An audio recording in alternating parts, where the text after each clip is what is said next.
Welcome everyone to some more Genshin Impact. And today, I'll be doing Arlecchino's story quest. And we're going to get started right away. Alright. So as per usual, I already unlocked it, so I just have to accept the quest. Ignis Purgatorius Chapter Act 1. When the Hearth flame goes out. Alright. Sure.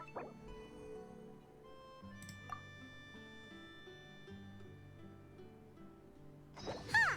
It's been a while since we visited Poisson. Maybe we should head over and have a look around. Alright. Oh, and also check the summary. Okay, yeah. Just, yeah.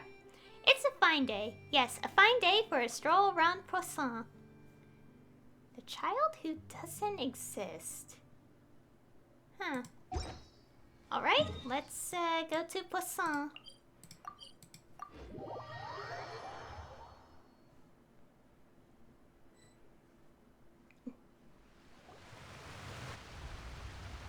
Hey, traveler, Paimon. Oh, Paimon knows that voice! Over here.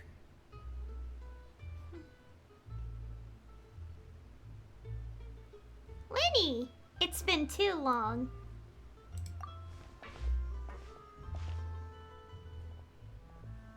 To borrow one of the more popular turns of phrase at the moment, this appears to be quite the fated reunion. Running into you two out of the blue like this has really made my day. I certainly wasn't expecting it. You can say that again. What brings you to Poisson? Wait, Paimon's got it! You must be here for one of your magic shows, right? Actually, we've run into a bit of trouble on the home front, so Father arranged for us to stay in Poisson for the time being. Oh, are Lynette and Fremine here too? Yep, along with most of the other members of the House of the Hearth. You may have noticed Poisson seems a bit more crowded than usual. So you're saying nearly the entire organization has moved to Poisson? Sounds like you've run into way more than just a bit of trouble. What's really going on? Well... Since the two of you are so curious, perhaps I can fill in the gaps. You scared Paimon half to death! Father, you're here. You know... on second thought, maybe we don't need to know? It's all probably super confidential House of the Hearth stuff, right? We totally weren't trying to pry or anything. No need to be nervous. I could sense your genuine concern from your conversation just now. Of course, I can also understand your confusion. Sending so many Fatui here to Poisson, it's only natural that some might suspect an ulterior motive to be involved. Well, we are a little curious. We still have our reservations about your organization.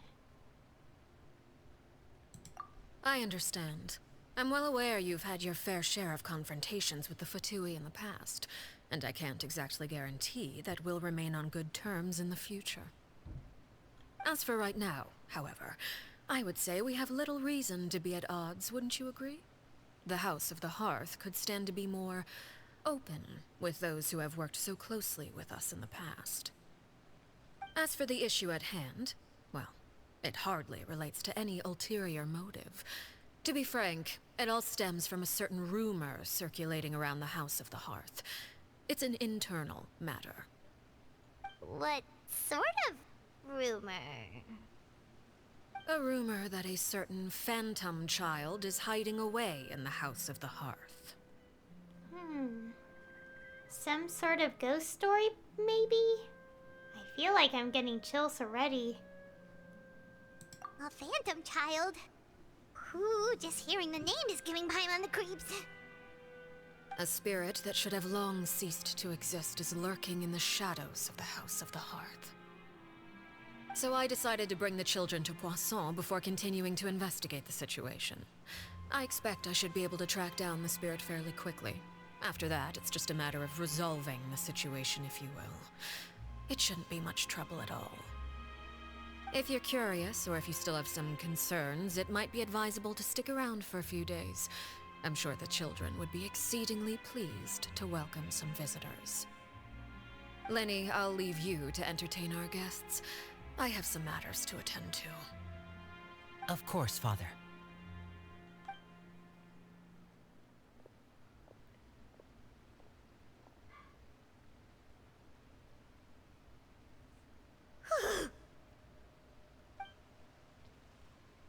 I couldn't help but feel intimidated during that conversation with the knave. Now that she's gone, it feels like I can finally breathe again. She also suggested that we stick around for a few days. But why? It has long been a dream of mine to invite you to our home and introduce you to my other siblings. You're quite well known in the organization already. A lot of people have been talking about you, especially after everything with the prophecy. If you're willing, why don't you stay a while and have a little chat with us? Alright. We don't have anything else to do right now anyway. But let's be clear, we're just gonna be there as guests, okay? Don't get any funny. Oh, wait a second. For your guests, that probably means we'll be treated to lots of yummy food, right? Of course. During our stay in Poisson, we've been helping out the locals with some fishing. We bring in quite the bounty every day. In fact, today's the perfect chance for me to show you what I can do in the kitchen. Let's go. I'll take you to where we're staying.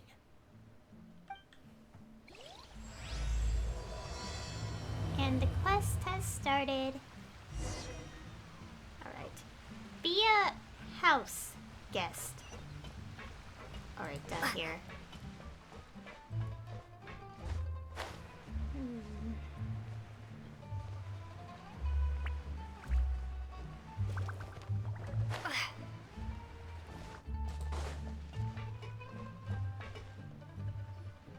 We rented this house from one of the locals to use as a temporary base. I'll come back later and tidy up a bit. After that, it should be all ready for you to stay in tonight. Awesome, thanks! So, where are we off to now? Well, when I happened to run into you two earlier, I was actually in the middle of distributing some supplies. With this many people staying in Poisson, we have to bring in outside supplies every now and then.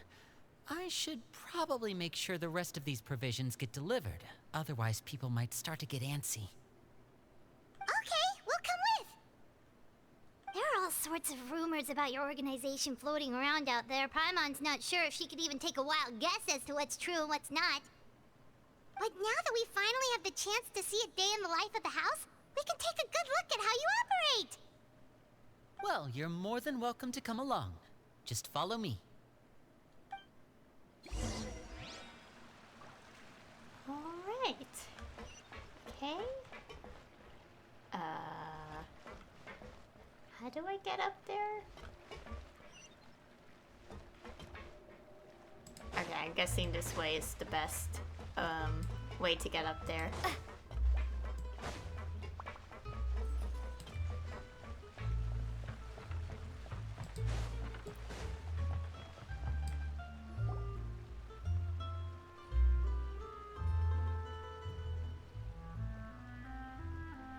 Linny! We're finally here. The supplies. I'm assuming you've... Brought them with me? Yep, here you go. Hello? Something caught your eye? It's the Traveler in Paimon! No way! Come here, everyone! Hurry! The Traveler and Paimon are here!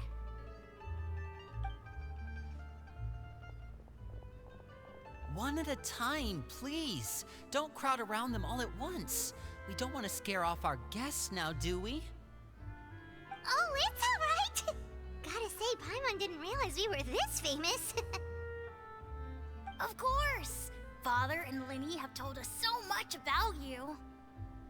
Father told us about how you helped Linny. According to her, you're a trustworthy friend.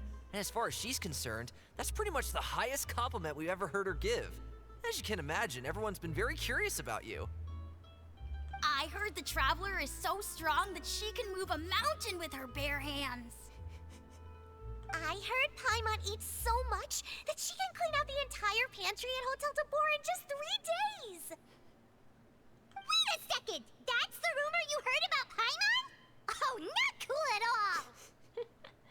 Mine's also a bit of a stretch. Oh, wait.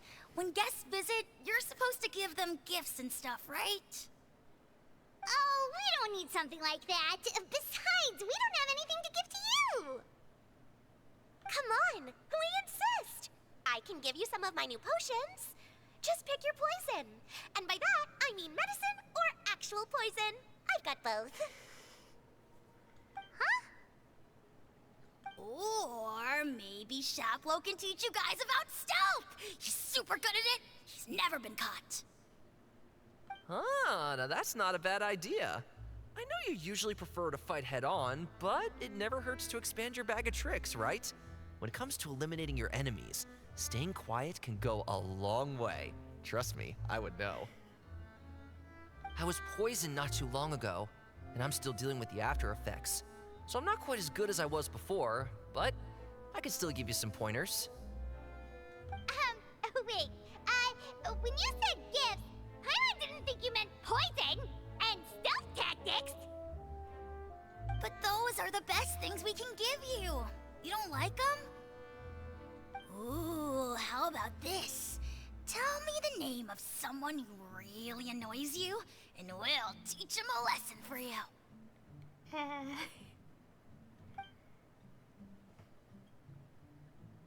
All right, Fold, Selwar. I think that's enough suggestions for now. When it comes to being a good host, it's the thought that counts. You don't need a physical gift to make our guests happy. In fact, pestering them with suggestion after suggestion might make them more annoyed than anything.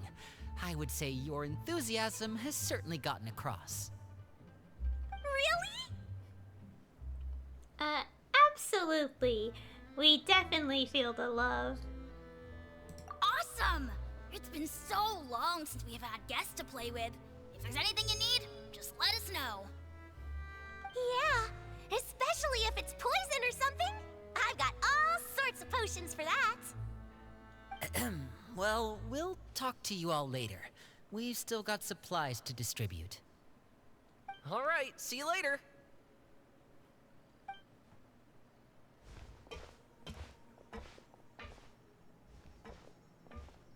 Bye!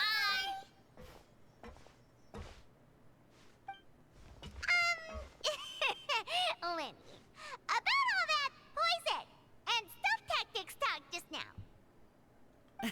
Scared you, did it? That kind of talk comes with being part of the House of the Hearth. When Foltz was really young, he strangled all of his family pets, just out of curiosity. He was labeled a dangerous problem child and was abandoned by his family. Oh gosh. Elwar has an unnatural obsession with potions. Father has forbidden her from trying all the different concoctions she comes up with, but she still tries to test them in secret. You really have to keep an eye on that one. Chaplot is around my age. While I'm mainly responsible for collecting intelligence, he handles surveillance. He's very passionate about his work and has no reservations about taking on some very difficult missions. I know you two probably aren't used to that kind of talk, but I can promise you they only had the best of intentions. Things like stealth tactics and developing different poisons, they really mean a lot to them. They were just trying to share the best of what they could offer, that's all.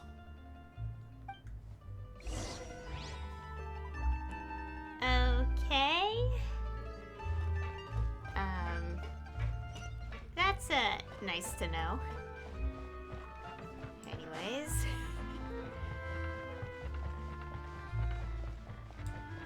Cats.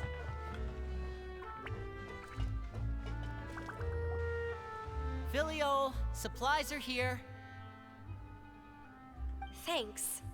And who are these two? Outsiders? Allow me to introduce you. This is the Traveler and Paimon. Oh, you're the famous duo I've been hearing so much about. It's nice to meet you. I heard you've traveled to all sorts of places. Is that true? Of course! We're making our way all across to that! Oh, good for you. You must be pretty familiar with Fontaine by now, then. Have you seen the new opera that started running recently? I think it's called... The 4,000 Thieves? Oh, this is the first we've heard of it. It seems like it's going to be fantastic. From what I've been able to tell from the posters, anyway. You should definitely check it out if you have the time. Oh, and there's the Blind Maiden, too. That one is supposed to have audience interaction. Seems pretty interesting.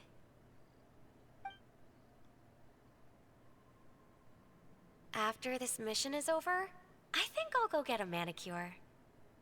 Oh, maybe I should dye my hair. Wonder how much it'll cost. Is it just Paimon, or do these two seem much easier to get along with than the others? Looks like the House of the Hearth has some normal members after all. I heard that. Oh! Oops. I'm guessing you're referring to Foltz and the others? Yeah, we're definitely not all like them.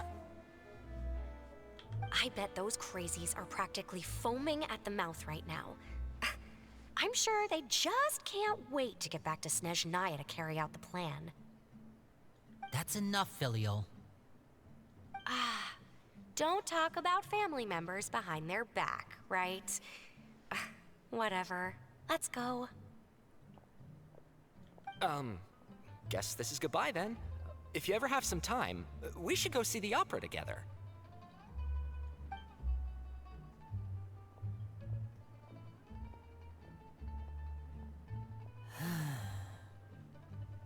Well, that's it for the supplies. We should probably head back as well.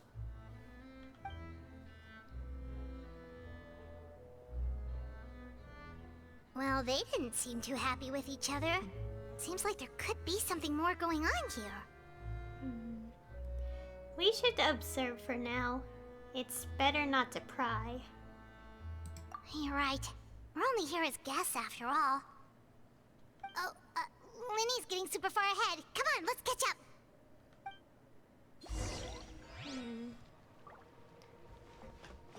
Alright. Looks like there's more trouble in store next month, too. When will it end? Hey, just focus on the positives. At least our time in Poisson has been pretty relaxing. Don't you think?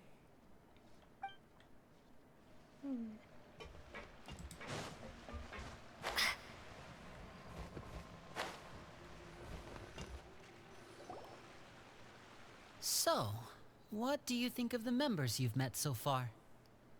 They've certainly got a lot of personality. Well, Father is always encouraging us to be strong-willed and independent. So if there's one thing we've got, it's people who aren't afraid to speak their mind. Well, I should probably get cooking. Wanna join? Of course! Then let's head out and... Huh? Fremine? What are you doing here? Well, Fremine! Nice to see you again! Oh, you too.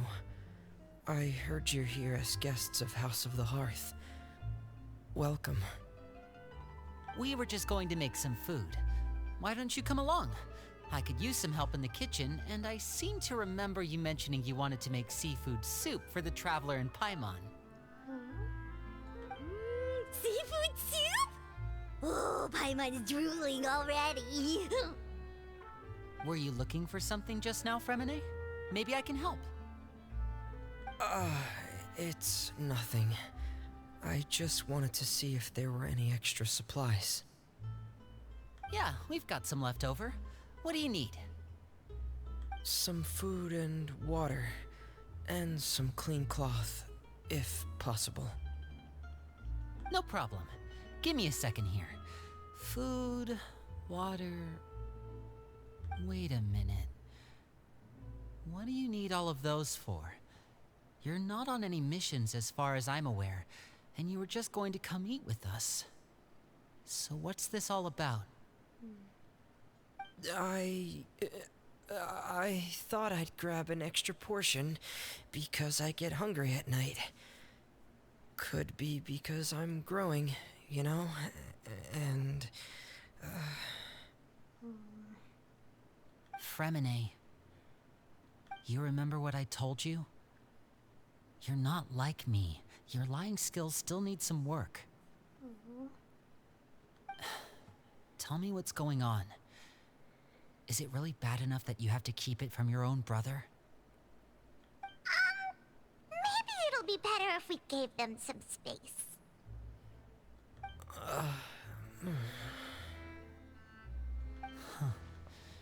This is the first time I've seen that kind of look on your face. Whatever happened, does it have something to do with Father? Yes. Just follow me.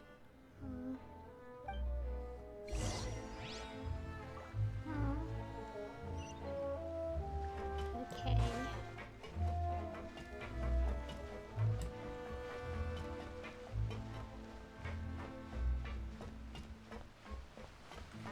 Oh. Oh gosh.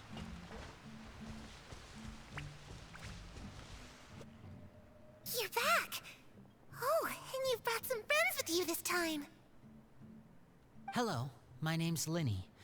I grew up in the House of the Hearth. And you are? Hi, Linny. I'm also a child of the House of the Hearth, just like you. Oh. You can call me Clairvy. Clairvy? It's nice to meet you. Does that name ring any bells, Linny?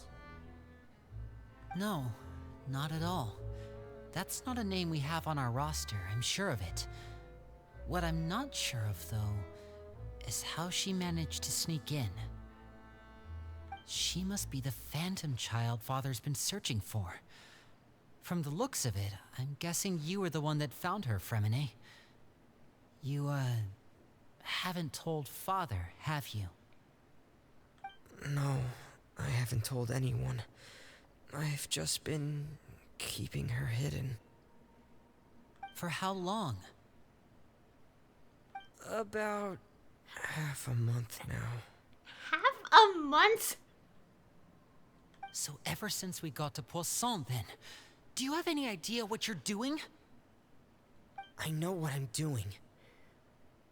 Really? 'Cause from where I'm standing, it looks like you're hiding the very person Father has been trying to find. If Father finds out about this, everyone involved is going to be punished. You know the rules of the house, Fremine. I know you do. Father doesn't tolerate any form of betrayal. So why are you doing this?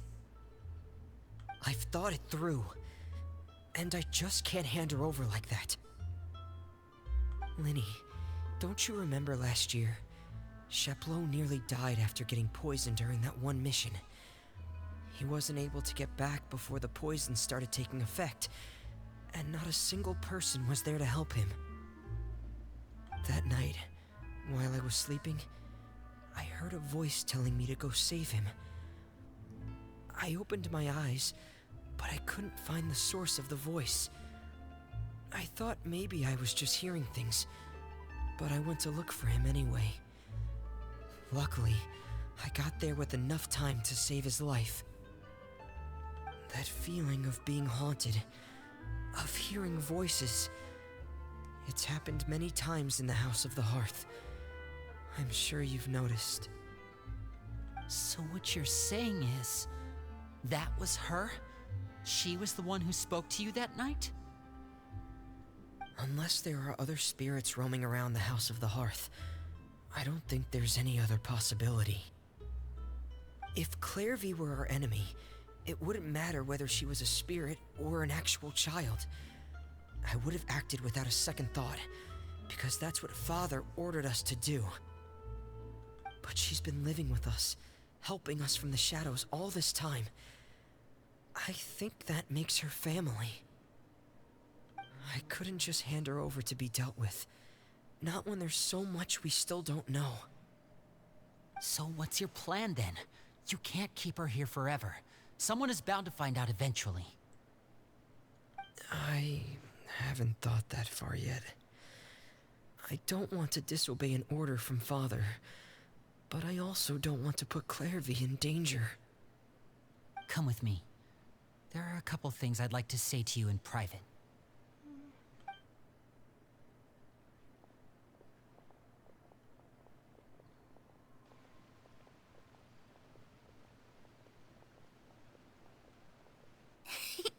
Those two sure care a lot about each other. Well, they got a funny way of showing it. From where Paimon was floating, it sure seemed like they were about to bite each other's heads off. No way! They have a really deep bond. I could tell right away, because I also have a friend like that. I just don't know how long that kind of bond can last. What do you mean? The darkness in the house runs deeper than you can imagine. No one can get out alive. I'm sorry, Linny. I really didn't mean to drag anyone else into this. Oh really? You didn't mean to? 'Cause I for one wish you did. Huh? What do you mean? You know, when we were younger, you didn't call me Linny. You called me brother, just like Lynette. We grew up together, the three of us. We were all orphans, all rescued by Father. Of all the siblings in the House of the Hearth, I think our bond was the closest. Later on, when you started calling me Linny, I wasn't actually surprised. After all, Lynette and I are related by blood. We've had to depend on each other to survive long before we joined the house. Linny, The darkest and most difficult moments of my life happened before you and I had ever met. I'm sure that's true for you as well. Even so, Fremine, we've stood by each other for all these years now, and to me, that means more than blood. You and Lynette are the most important people in my life. No one can replace you. So I won't let you face anything alone. Not if I can help it. Oh, looks like things are getting kinda heated between Linny and Fremine. Maybe we should go check on them. Oh, it's raining. I should put my clothes away.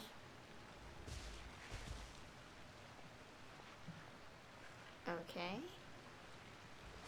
Alright, we have to talk to them. Also, Perry? Huh. Looks like she's not here either. Aww. So yeah, Clairvy. If any of you have watched that animated short that they uploaded on YouTube, yeah. Anyways.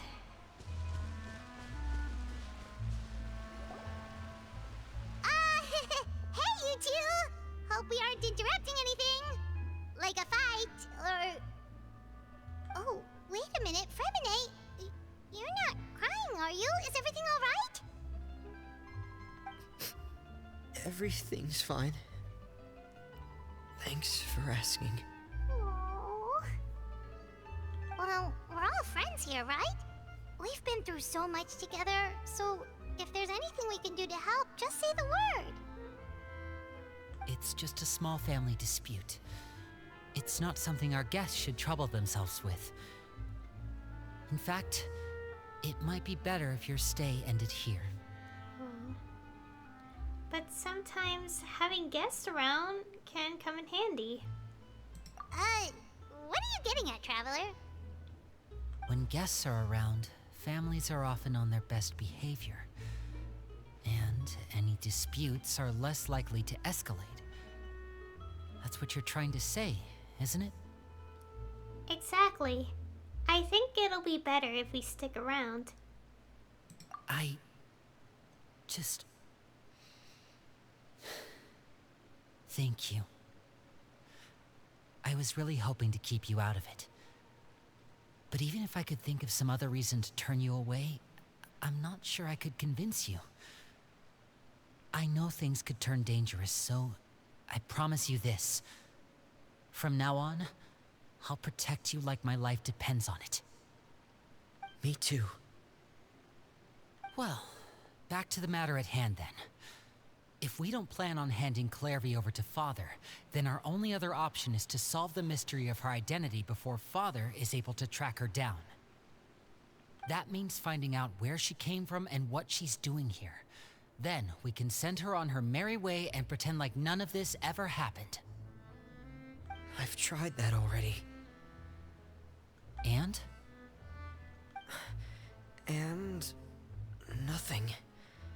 I tried taking her somewhere really far away, but... after some time, she just reappeared. She even came with us all the way to Poisson.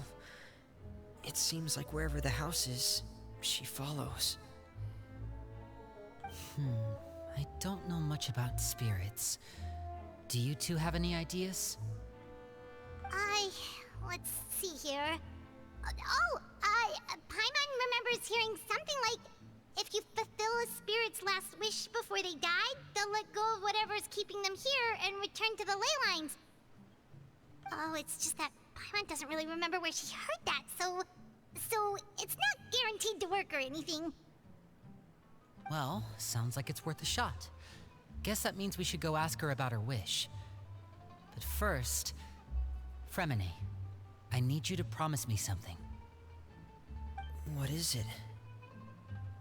I need you to promise me that this will stay between the two of us. We're the masterminds behind this whole thing. No one else gets involved. Can you do that for me? Of course. I promise. All right. Then let's seal the promise just like when we were kids. Fist bump on 3. Ready? 1, 2, 3. I swear.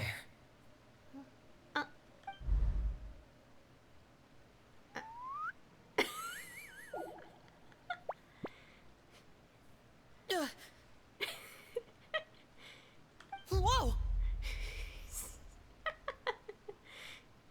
Lynette! You scared me. But what a surprise! What brings you here, dear sister? And, when exactly did you get here?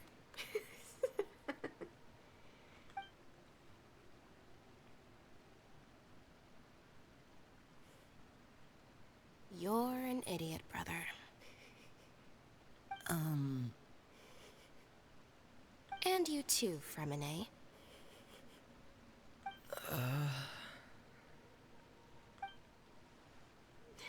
You 3, Traveler. And you 4, Paimon. Wait, what did we do? I've seen Clairvy around the House of the Hearth before. I hadn't seen her in Poisson, so I figured she must not have come with us. But it turns out, you were just hiding her. I heard you talking about your plan. Rather than steering clear of the situation, I'd rather fully join in.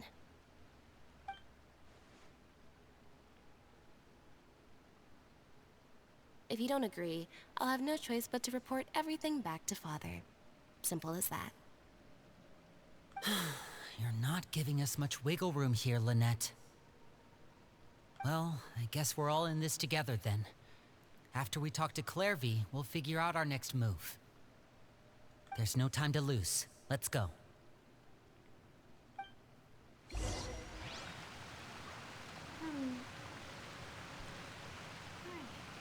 Ask about Clairvy's origins.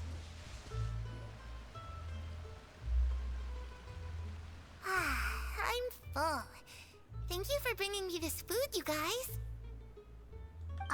She said she's full, but the food doesn't look like it's even been touched. Well, she's a spirit.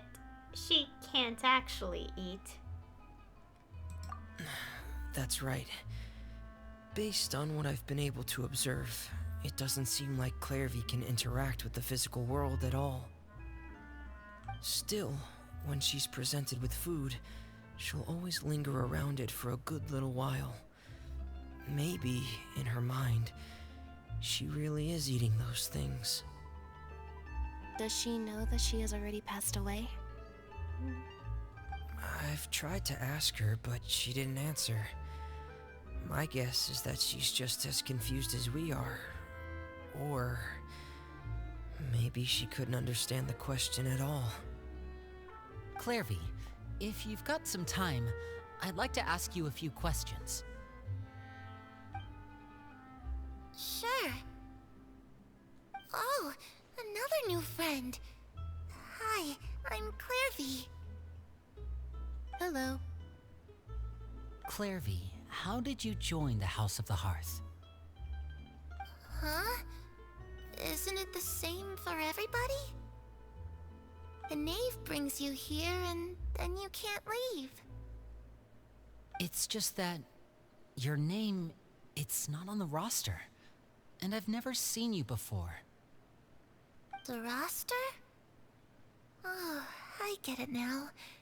I think there might be some things you don't know about this place. The people in charge, they're not as nice as they look. They say they keep a roster, but it's not complete. There are a lot of people who aren't on it, and never will be. In this house, some people are family, and other people are just test subjects. Those kinds of people aren't ever going to get a place on the roster, unless it's the roster of people who've been executed. Wait, does that mean the knave... she... Is there anyone that can vouch for you? Perry, she's my best friend. She's the only one I trust in this place. Have either of you heard of that name before? No. Me neither. Clairvy, Perry. Neither of those names are on the roster. But it seems like she's telling the truth. Either that, or this kid's already got a bag of tricks bigger than mine. Maybe we should try a different approach. Clairvy, do you have a wish? A wish? It can be anything you want. Just imagine. It's your birthday, you're blowing out the candles, and your wish is...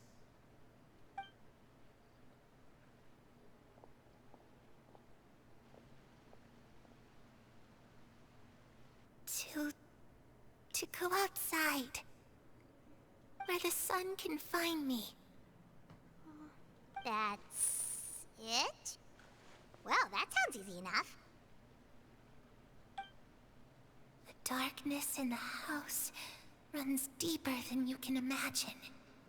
No one can get out alive. What did she mean by that? Things can't be this simple. Okay, time to divide and conquer. Listen up. I've got a plan. I'll try and find a way to use basic illusory magic to take Clairvy outside and bring her somewhere with sunlight. Lynette, try and find the list of executions that Clairvy was talking about, and see if her name is on it. Fremine, you stay in Poisson. We can't be the only ones who've had run-ins with Clairvy. I need you to collect intel on everything she's said and done. Understood. I'll try my best. What about us? What should we do? I really appreciate your willingness to help, but this is a family matter. I don't want to drag you in too deep. It's too risky. Let me think. Since Father considers you to be guests, Maybe you could stick by her side for a little while. You don't need to do anything except keep up some nice, casual conversation. Ah, Paimon gets it. You want us to distract her. How should we contact you? I'll give you a magic bird. If Father suspects something, all you need to do is release it when she's not looking, and it'll alert me that something's wrong. Of course, that's only as a last resort. If Father doesn't seem to notice us, there's no need to make contact. We'll reconvene here tonight after all's said and done. If the worst-case scenario happens and we're discovered, just tell Father everything. We're not going to let our guests get punished for our own actions. That's where we draw the line. Be careful. You too.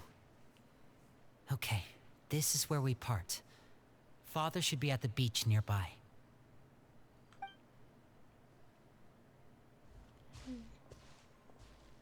I really hope this goes well. No, it has to go well. That's the only way this can get resolved.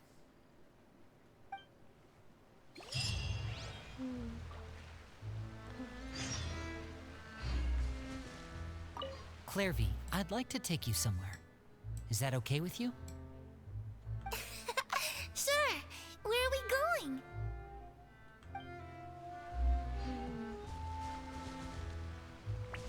It's interesting to know that, I'm not sure how to put it into words, but just after watching the animated short, this becomes very interesting of a situation.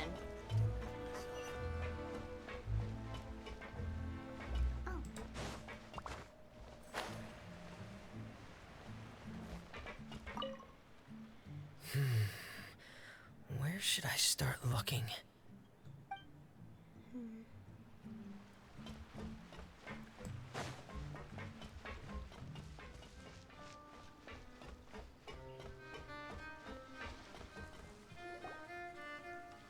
It's the knave and child. Hey, aren't you supposed to be in Snezhnaya recuperating? What are you still doing in Fontaine? Oh, it's you two. I didn't expect to run into you here. I was unconscious for quite a while after the fight in the Primordial Sea. After I woke up, I realized I was being taken back to Snezhnaya, and well, I couldn't have that now, could I? Not when I've still got unfinished business here in Fontaine. So, I mustered up all my strength and made the journey back on my own. What sort of unfinished business are we talking here? It has to do with Skirk, my master. I really wanted to meet up with her, but by the time I got back, she had already left. I still have so many questions for her. Without any other leads, all I could do was ask the knave to help me track her down. She must have left behind some traces from her time in Fontaine. Oh, okay, so have you found any clues? Unfortunately, no. While the House of the Hearth is adept at collecting all manner of intelligence, certain existences can still manage to escape our purview. Basically, unless Master feels there's a need to meet with me, she's not going to be found. But that problem has an easy fix. I just need to become stronger, and then... Paimon thinks you should focus on getting better first.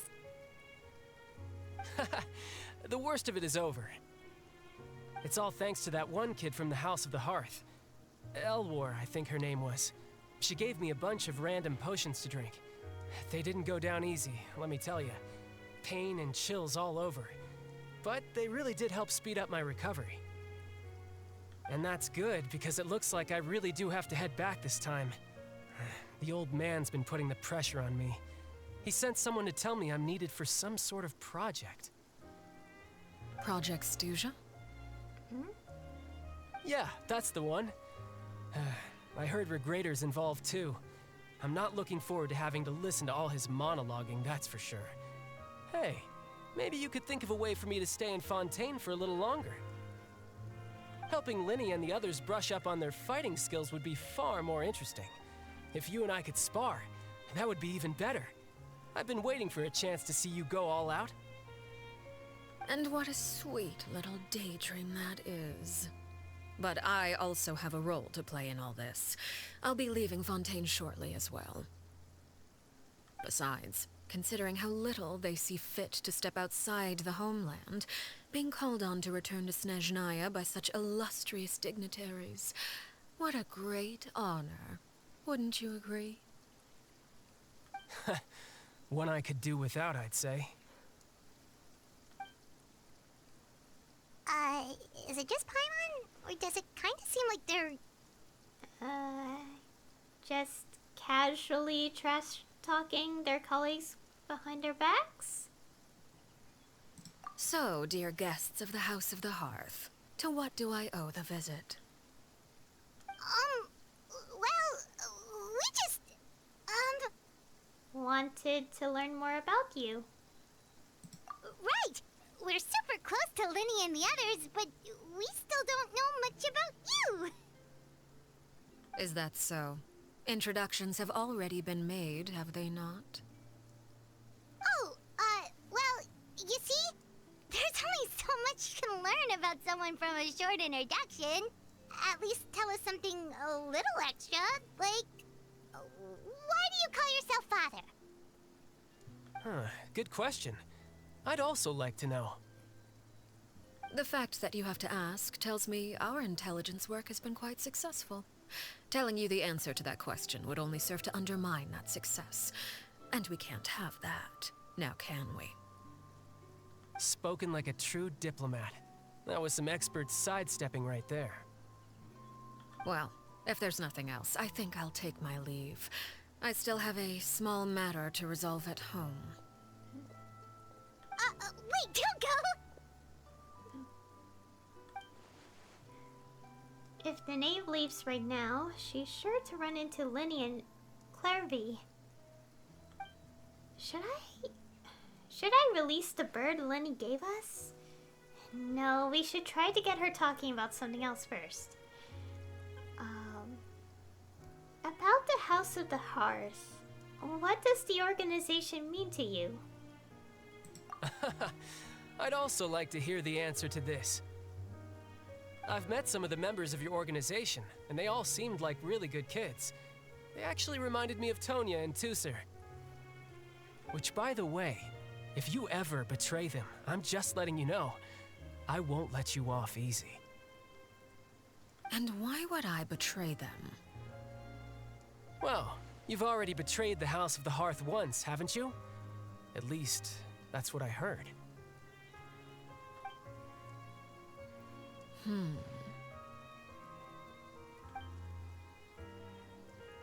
Okay, I admit. That's just what the old man told me. The rooster, I mean. The knave betrayed the House of the Hearth. So, does that mean what Clairvy said was true? Does the knave really treat her children like test subjects? Wait, did you really do something bad to those kids? Never mind what I've done. I'm more curious as to what the mighty rooster had to say. Care to enlighten me? Well, nothing much. Just some stuff about you taking out many other members of the House of the Hearth, and even going so far to attack your own family. I see. Huh. Based on your reaction, I'm guessing it's all a bunch of lies. Hardly. I don't appreciate his particular turns of phrase, but I suppose he didn't say anything untrue. Although, it would be more accurate to say that there is a certain level of prejudice involved, but I don't intend to clear that up just yet. Prejudice has a funny way of concealing the real truth behind certain things, an attribute that I find to be quite advantageous. Call yourself a Fontainian, for example, and people will assume all sorts of things, when the real truth is that this is simply the land where I was raised. Huh? You're not actually from Fontaine? But then why did you try to help out with the prophecy and everything? I was trying to protect the children born in Fontaine. Claiming that I myself was a Fontainian simply made it easier to operate. People would hardly suspect a fellow Fontainian of having any ulterior motives. Who wouldn't want to save their homeland after all? The primordial sea wouldn't have any effect on me, but it would have caused great harm to the House of the Hearth. Well, you wanted extra information, didn't you? There you go. I hope that satisfied your curiosity. So much for learning anything else about her betrayal. She probably only revealed that other secret in order to change the subject.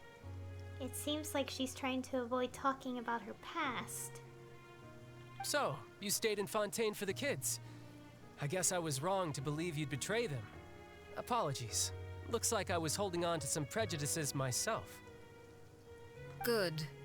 Like I said, I like it when others have misconceptions of me. Actually, while I was recuperating at the House of the Hearth, there was something else that really caught my attention.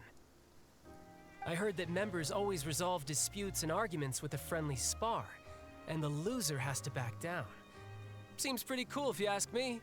Would also give them plenty of opportunities to hone their skills. Well, that's only a recent development. In the past, such spars weren't nearly so friendly.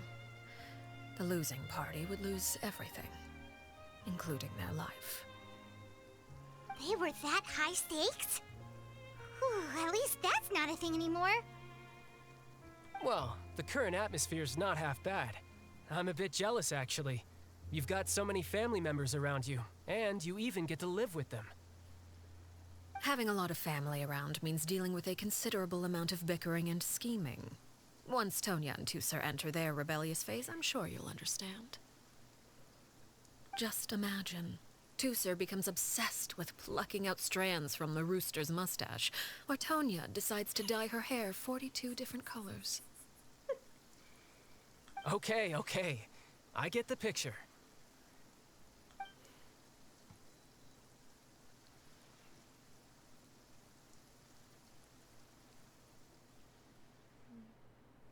Well, would you look at the time? I should probably get going. Traveler, Paimon, I'm not sure where our paths will cross next, but the next time we run into each other, we should definitely try and find some time to spar. Again, maybe this is a conversation we can have when you look less like you're gonna kill over. All right. Well, thanks for everything, Arlecchino. No thanks necessary. You also played a part in obtaining the Gnosis. I would say we can call ourselves even.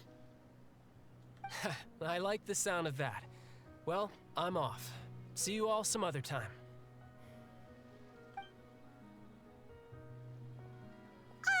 We should probably get going too.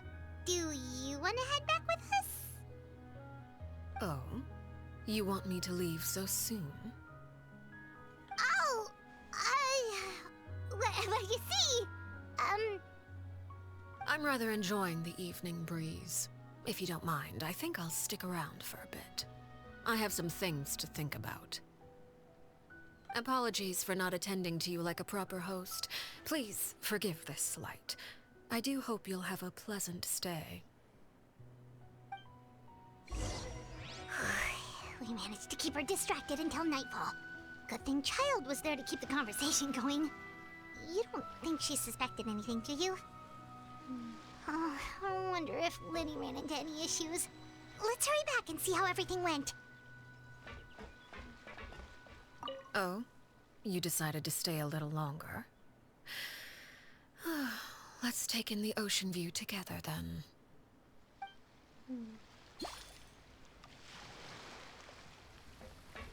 Okay. Well, let's go back. Okay, I think we'll just walk.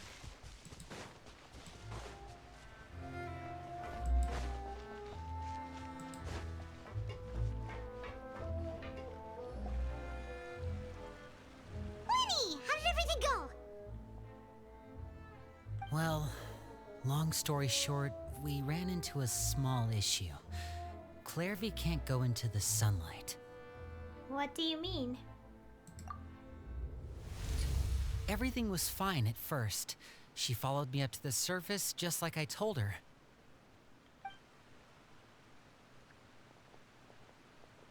But as I led her out of the shadows and into the sunlight, she vanished. I turned around and there she was, standing at the edge of the shadows, silently watching me.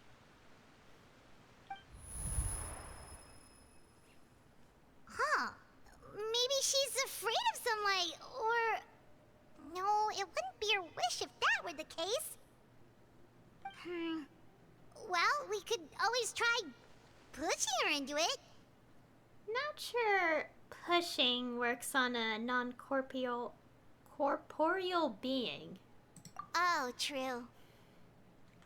I've pretty much tried it all already. Nothing worked.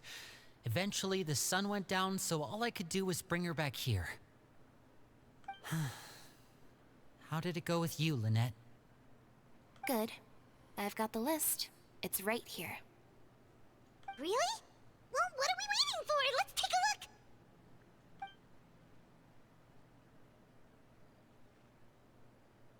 Oh, that's a lot of pages. Oh, it's gonna take forever to get through it all. We can each take a section. Here. La Pouillade, L'Endroit, Chambel, Horaire. Right, photos. Execution list.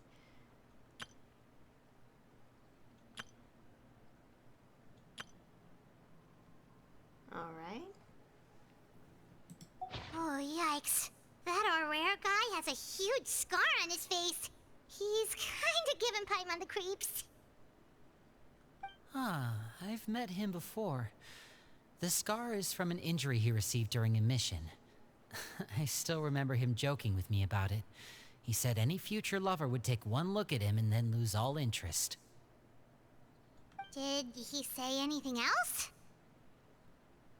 Well, I asked if there was someone he was interested in. He said no, and that's where our conversation ended. It was only later that I learned he really did have someone he liked. He risked everything to escape so he could be with her, but it didn't work. One day, Father asked to see him, and, well, I never saw him again after that. Wait, so that means the knave, she... It may seem cruel, but it's just one of the rules of the house. Betrayal is not to be taken lightly. We know too many secrets to come and go as we please. So, if you do try to leave, you pay with your life.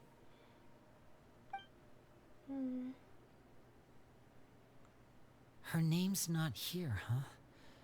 Well, that's not too surprising. It doesn't seem like this list is complete. It only contains records dating back around 5 years. Let's shift our attention then. Fremine, were you able to find anything out? Fremine. Sorry. I was thinking about something. I managed to talk to quite a few people, but I couldn't help but notice that the atmosphere in the house was a little... strange. Strange. Yeah, I mean, I know there have been arguments in the past, times when people haven't gotten along. Chaplot and Filial are a good example of that. Oh, those are two of the people that we met while delivering supplies. Paimon can see how they might not get along. They had very different vibes, and their, interests seem to be pretty different as well. That's to be expected, actually. Father brought us all here, shared her knowledge with us, taught us how to fight. That's one thing we all share. But that's also where the similarities end. Not all of us feel the same desire to stay here. As members of the House of the Hearth, we're also considered part of the Fatui. And to a lot of people, that's an identity they never asked for. Certain members get older and realize they want something else for themselves. But considering the rules of the House, most people would never say that out loud. People like Chaplot and Foltz are loyal to Father and her vision. They're proud to be part of the Fatui. Filial and Nantoy, on the other hand, well, they aren't quite as enthusiastic. These kinds of conflicts have always been there. It's not like Father is in the dark about any of this. Well, that's true. But it just feels like things have gotten worse lately. Filial and the others, it seemed like they were meeting in secret to talk about something. I can't say for sure, but I think they've met Clairvy. You think she's been inciting them to act out? No, not exactly. But I wouldn't be surprised if she said something to them about the darkness in the house and how deep it runs. She's told me about it before. Experiments being run on children. People being used as pawns on the battlefield without so much as the strength to survive. And they just believed all that? Without any evidence? Clairvy's words probably gave them the excuse they were looking for. Whether they actually believe them to be true is secondary. This is all because of Project Stuja, isn't it? Whoa. Hold on a second. What's this Project Stuja all about, huh? This is the second time it's come up now. Sorry, but I'm not sure of the details either. I only know what Father has told us, which is that it's something the Rooster and Regrader have been working on together. Apparently, it has to do with the Fatui's strategic plan for the future. Because the House of the Hearth was so successful in obtaining the Gnosis, we now have the honor of playing a key role in Project Stuja. Wait, but isn't that a good thing? Key role is just another way of saying dangerous role. To us, the whole thing is an inconvenience. Father thinks so too, but she's in no position to refuse. Their plan isn't exactly unreasonable, and they've been funneling the house a lot of funding. It's just that we'll lose a lot of members in the process.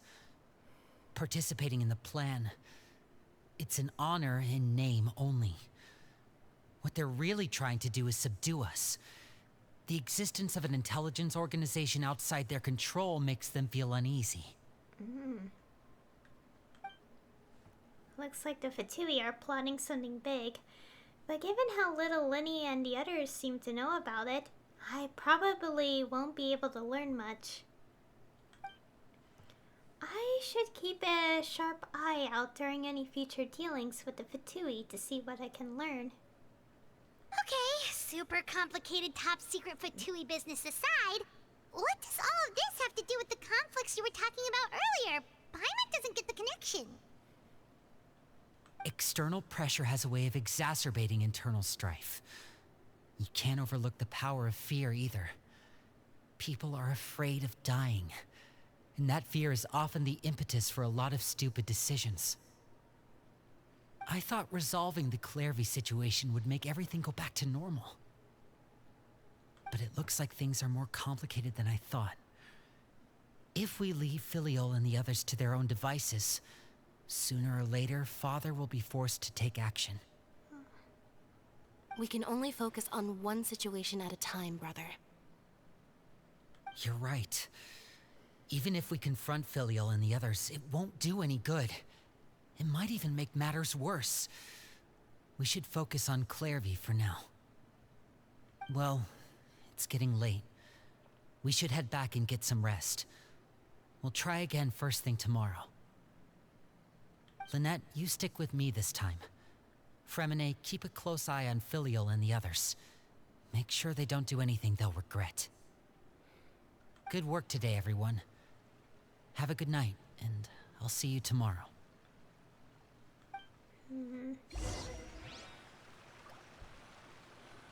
Seems like things are going to get very intense from here.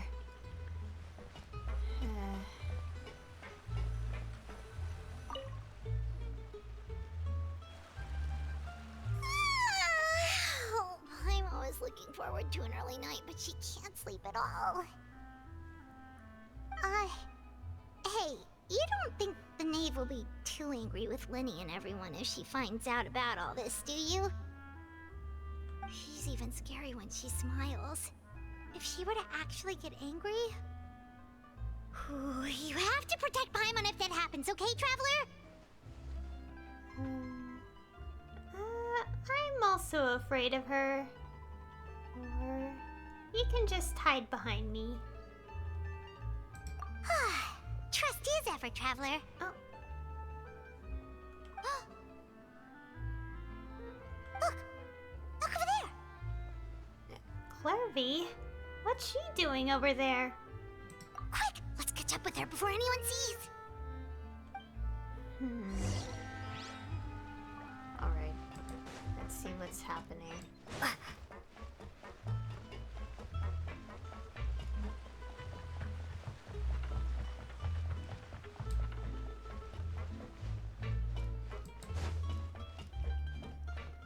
Over there!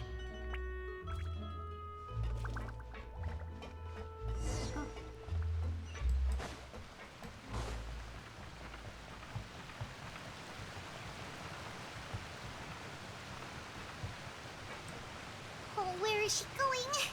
Oh, if someone sees her, we're toast!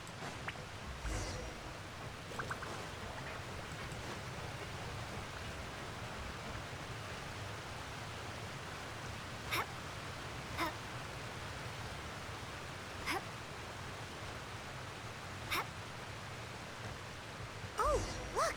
She stopped!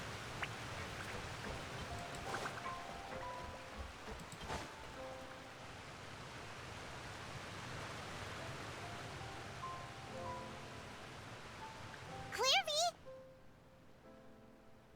Shh! I opened the window while no one was looking. Look how pretty the outside is. Window? There's nothing here. If only I could have more than this. You probably think I'm being silly, huh? All this hopeless resisting. It's better to dream of what I could have than try to make it a reality, right? Please, help us get on the same page here, Clary. We need you to tell us what you know. Can you do that? Sure. Although, after you hear all this, I think you might regret that decision. Everyone in this family is nothing more than a tool. Something to be used and exploited. We're all expendable, including me. As long as you're useful, you get to stick around. Lose your value, and you're handed over to the doctor, experimented on, and given a fate worse than death. I've seen it happen again and again, and I've had enough. You're saying the knave did all that? It's just, that doesn't seem like something she would do. She's scary and all, but it seems like even she has lines she wouldn't cross. I knew you wouldn't believe me. Everyone thinks she's a good person. They all think of her like a real mother. Mother? But she doesn't deserve that title. She's disgraced it and tarnished it. And if I had things my way, I'd never see her again. If only Perry were here, she'd understand. Perry. There's that name again. Also, Paimon's getting a strange feeling. It almost feels like she's not really here with us. Paimon can't tell if she's actually talking to us or if she's mistaken us for someone else. I'm not sure either. She's a spirit. It could be anything. Well, in any case, it seems like she really needs someone to talk to. We should keep her company for a little longer. She looks so young, but it seems like she's been through a lot. It's getting windy. I should close the window. Ooh, look at the moon. Isn't it pretty? Hey, wanna hear a secret? I heard that if you look up at the night sky in Snezhnaya, you can see the aurora.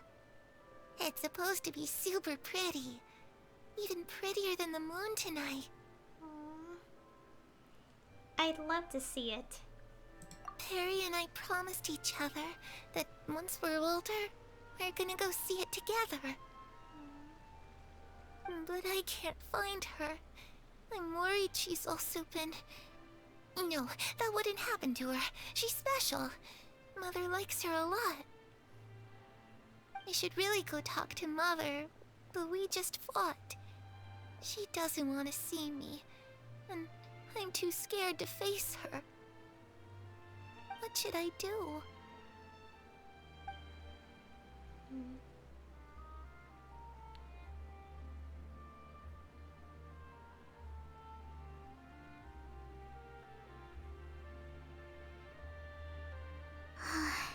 Paimon really doesn't understand what's going on with her. Well, let's head back. We've got an early morning tomorrow.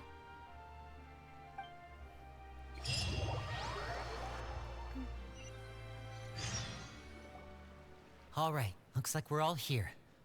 Let's go ahead with the plan. Before we do that, I have a question. Oh? What is it? Have the knave and the doctor ever worked together? What makes you ask that? Well, we kinda ran into Clairvy last night, and that's what she told us. We met the doctor back in Sumeru. He's super dangerous, and he's done all sorts of bad things. It's possible that Father and the Doctor have had certain dealings, but I don't think Father would work with him.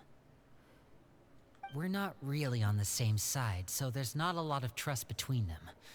That doesn't exactly set the stage for a successful partnership. I did hear, though, that when Father first became a Harbinger, the Doctor offered to work with the House of the Hearth. Father rejected most of his proposals, except for one. It had to do with some sort of secret experiment. Secret experiment? Could that be what Clairvy was talking about? I don't think so. I don't know any details about the experiment itself, but I do know it's an entirely independent operation. The Doctor only proposed a direction for the research. That was the extent of his involvement. I still don't think that counts as working together. The details of the experiment are confidential, but complete records are kept on all participants. That doesn't seem to be the case with the situation Clairvy referred to. I know you don't agree with some of the Fatui's methods, and I'm not asking you to.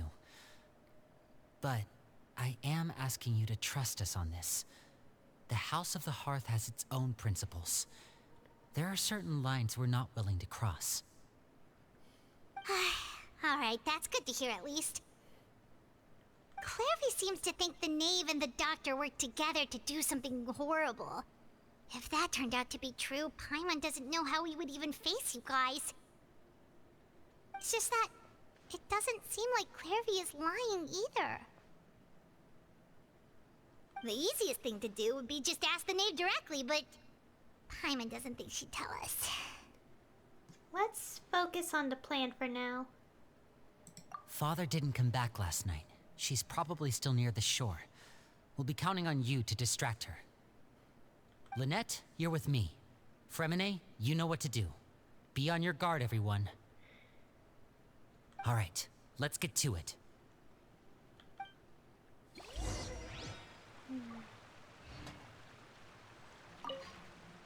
Where are we going today?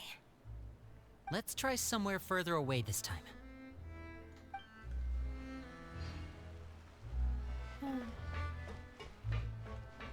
Alright. Let's go speak. Yeah, let's look for Arlecchino and then we speak to her.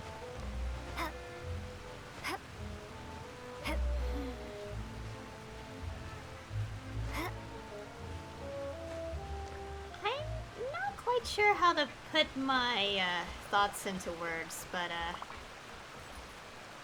I'll just say it's pretty interesting after watching that animated short. Especially since it's like, we the player know, like, certain details, but the characters themselves don't. I suppose it's dramatic irony, but...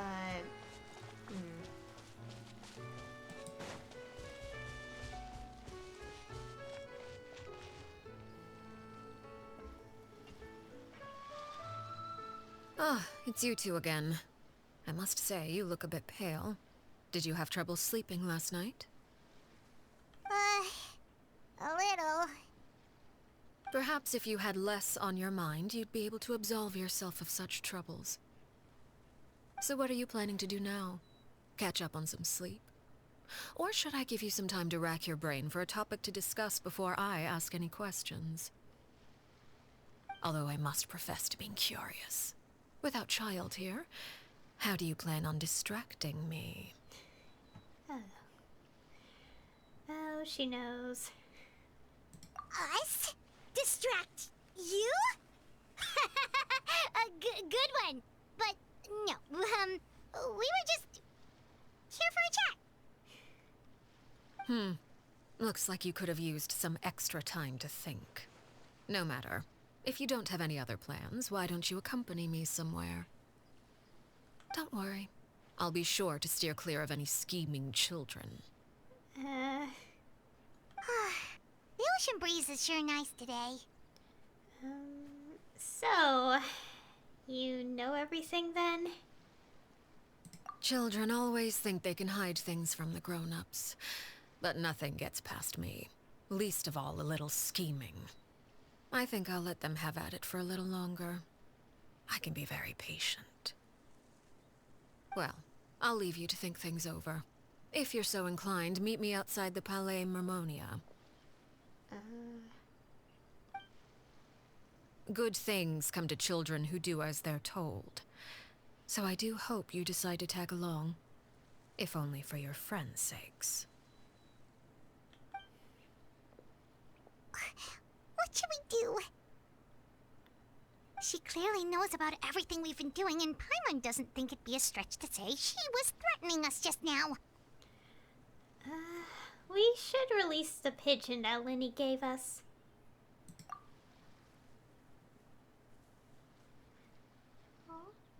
Oh, good idea. Hopefully he sees it in time. Well, we should probably head to the Palais Mermonia. Paimon doesn't want to find out what happens if we don't show up. Based on what the knave was saying just now, it sure didn't seem like it'd be anything good. We really don't have any other options. Guess all we can do is take it one step at a time. Okay, then we probably shouldn't keep her waiting. It seems like Linny and the others are on thin ice, so let's do our best to not get them in any more trouble.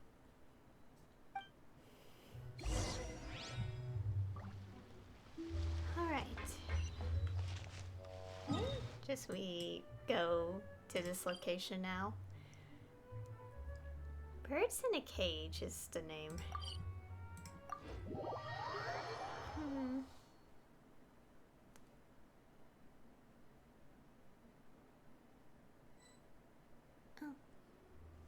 Seeing as we still have some time before my meeting, we might as well enjoy some pleasant conversation while we wait.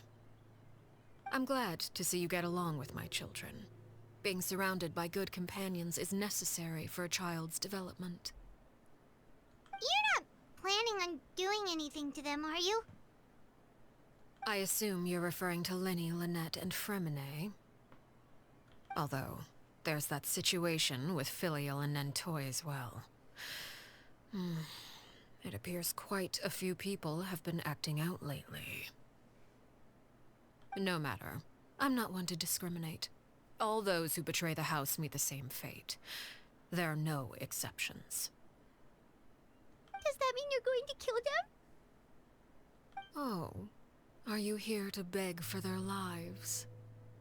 I'm sorry to disappoint, but the rules of the house change for no one. In my organization, everyone is responsible for their own actions. But don't you care about them at all? They really respect you. They even call you father. You must feel something for them. Any organization in which feelings come before principles is one destined for ruin. The House of the Hearth is hardly an exception. You could say our principles are more stringent than most. Perhaps I can offer you this consolation at least. As our guests, you two will not be held accountable along with them. There's really no other way to solve the issue? I would imagine Linny, Lynette, and Fremine will be able to keep their lives. As for Filial, Nantoy, and the others, I'm afraid there's little I can do. They can try to escape, but once you know our secrets, there's no getting out alive. But that's awful. Ah, you seem concerned. Out of consideration for my guests, I suppose I could turn a blind eye for a little longer. If Linny and the others manage to dispose of Clairvy in the meantime, all evidence of their wrongdoing will be lost. In that case, I could hardly punish them for something I couldn't prove. If their efforts are unsuccessful, on the other hand, all will be held accountable. And the punishment will be severe. It's a deal then. We'll hold you to it. Of course. Oh, and here, I believe this belongs to you. Do try and keep better track of it next time. Oh, the birdie.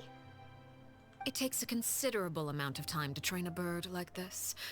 It would be such a pity if you were to lose it. Permanently.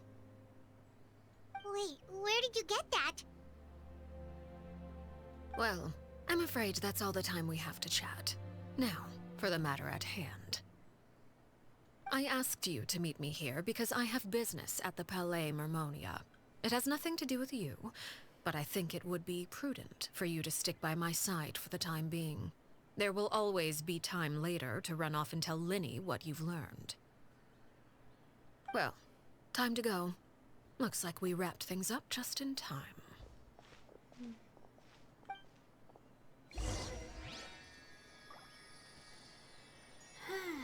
Alright. Yeah, nothing gets past her.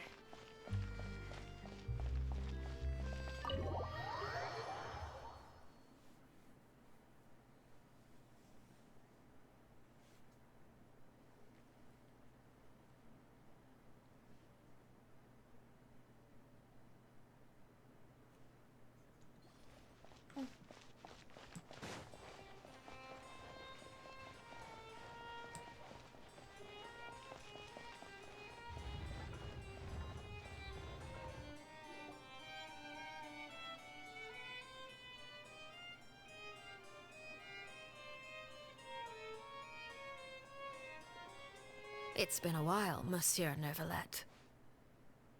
I must say, I wasn't expecting my meeting request to be approved quite so quickly. The Palais Mermonia operates with an efficiency worthy of admiration. It is only right that an esteemed diplomat such as yourself should be afforded the proper level of respect. Although, if I may speak plainly, I must confess that I did not anticipate we would have the occasion to meet again after presenting you with the Gnosis. I see you brought the Traveler and Paimon with you as well. If I may inquire as to the purpose of your visit. I'll be departing Fontaine shortly. There is, however, an outstanding matter that I would like to see resolved before I go. It requires a rather lengthy explanation, I'm afraid. So I took the liberty of explaining everything in this proposal. Please review it at your leisure, Monsieur Neuvillette.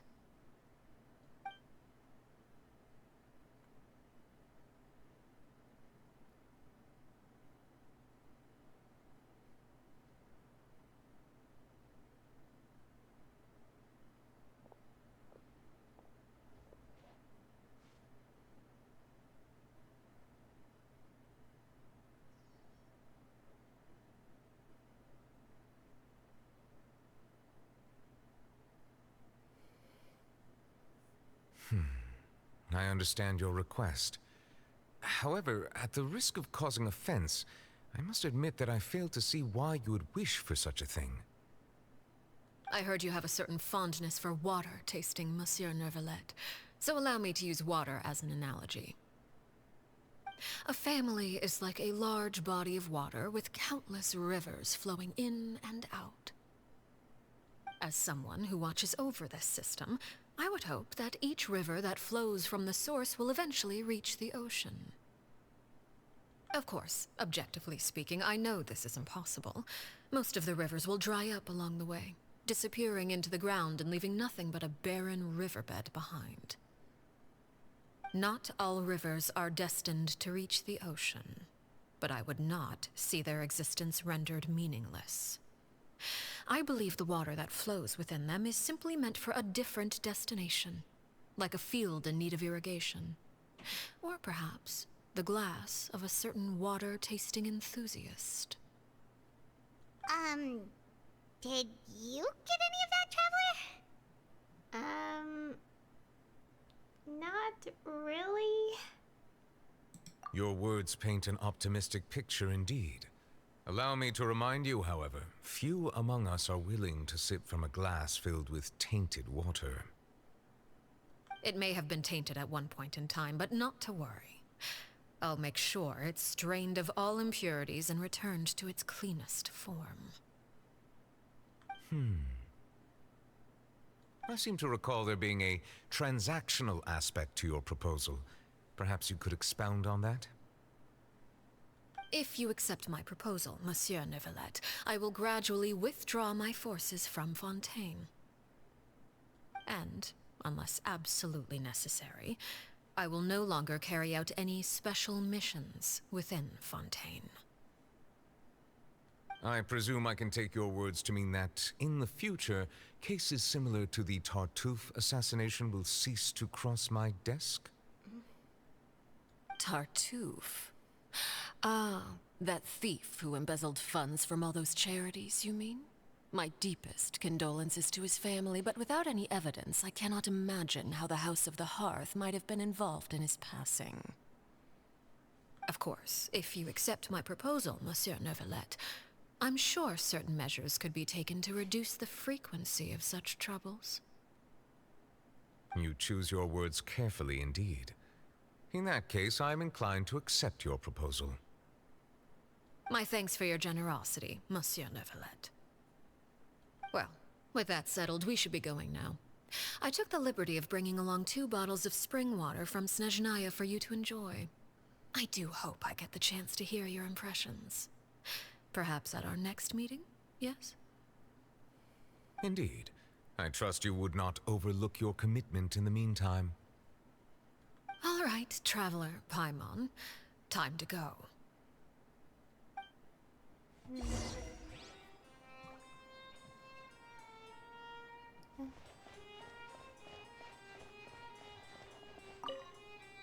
I believe I've told you before that my emotions easily resonate with those of others.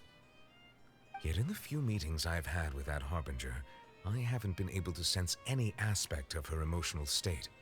Her mind is like a still body of water. Who knows what darkness lies in its depths, and the lack of ripples on the surface gives nothing away. It's unclear whether this is her natural state of being, or whether it's an incredible strength of will that gives her the ability to master her emotions. Either scenario, however, suggests she is a very dangerous individual. I do not expect an explanation as to why you two are by her side. Whatever your reasoning, I would only advise you to take caution.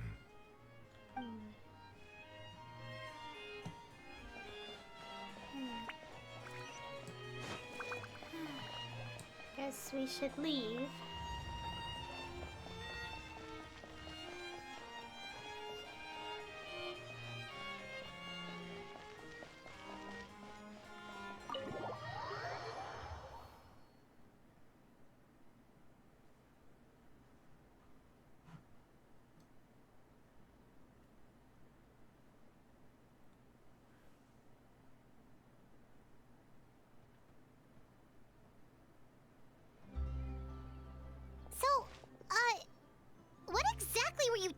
about back there?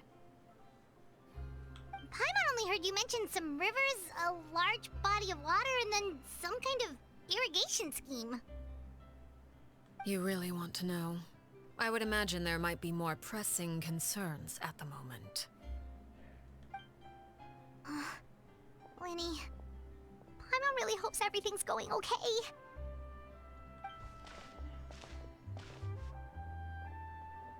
Oh, Paimon recognizes that look. You've got your thinking cap on, don't you, Traveler? The knave may seem relaxed, but she didn't seem to be joking earlier when she said those who betray the organization must pay with their lives. I think she's serious about punishing those kids. How should we stop her? No, there's something else we should figure out first.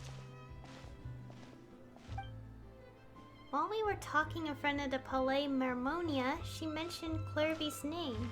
Does that mean she knew where Clervy was this entire time? Maybe she even anticipated how Linny and the others were going to act.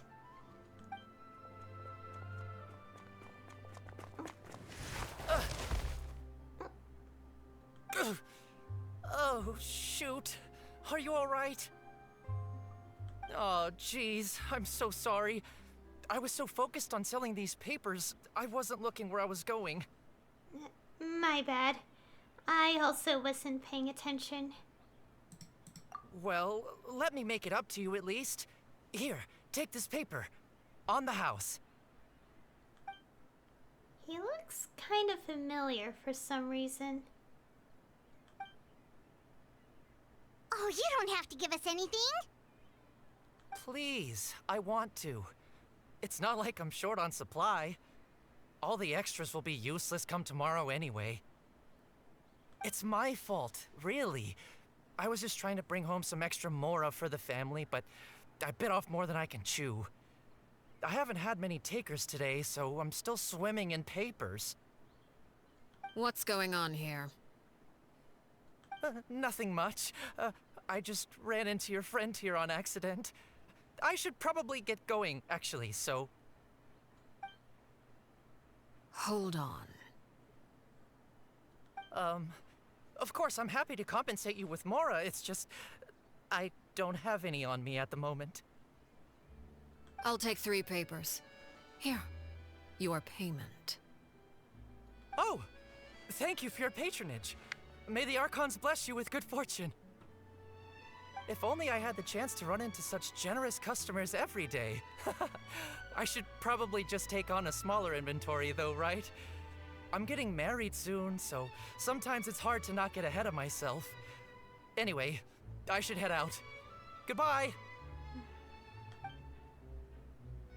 Well, now that my affairs are settled, we should take the boat back to Poisson.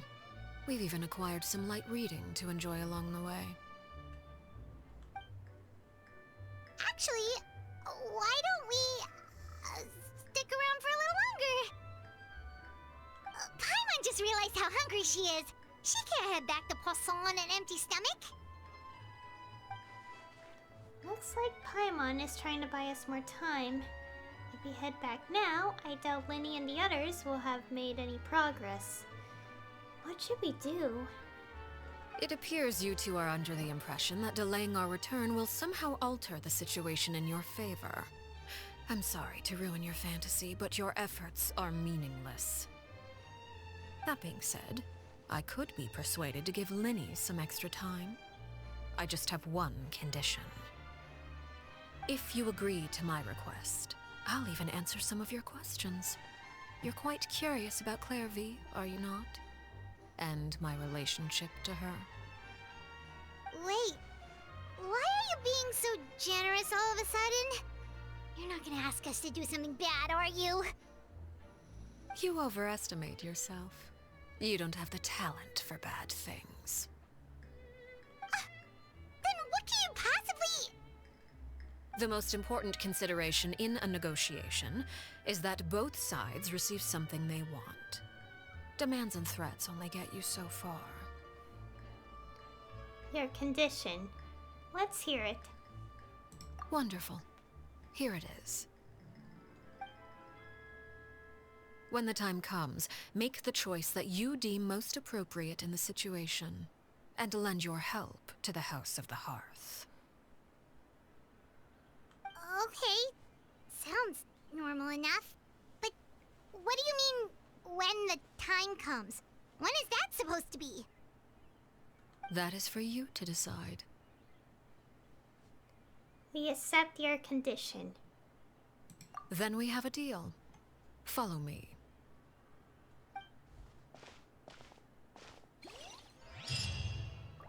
Oh. Randomly slid a little bit there. Okay. Follow the knave to the nameless ruins. Oh. Alright, we'll teleport here since it's somewhat closer to the destination.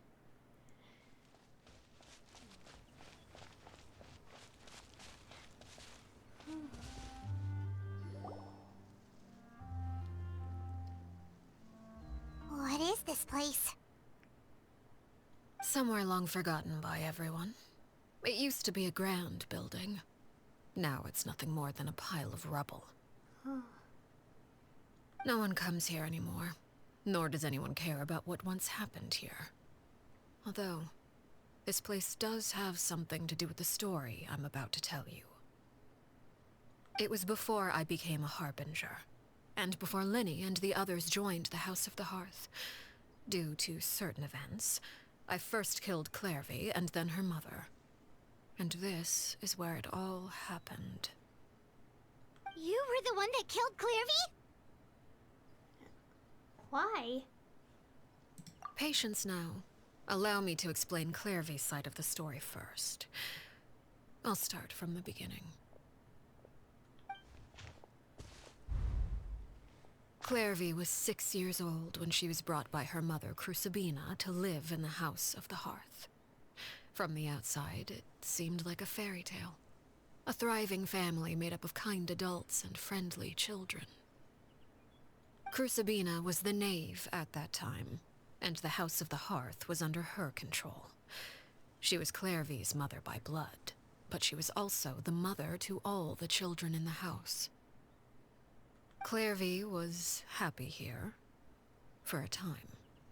But she quickly realized that being part of this family wasn't a fairy tale at all. It was a kind of purgatory. Purgatory? Exactly. The House of the Hearth takes in war orphans from all over Tevat. But as for how to raise them, that depends entirely on the person in charge. Crucibina came up with a novel idea. She would teach the children to fight, force them to duel each other, and then crown as the king of the house the child who proved themselves most worthy of inheriting her title. It's difficult to estimate the number of children who died or were maimed in the process. There's little I can say about the ones who died. The ones that emerged with permanent injuries, on the other hand, well, they still served a purpose. They would be handed over to the doctor to be experimented on, or sent away on dangerous missions. Nothing more than tools to be used and then discarded. So those were the experiments Clairvy was talking about. But what actually happened to her?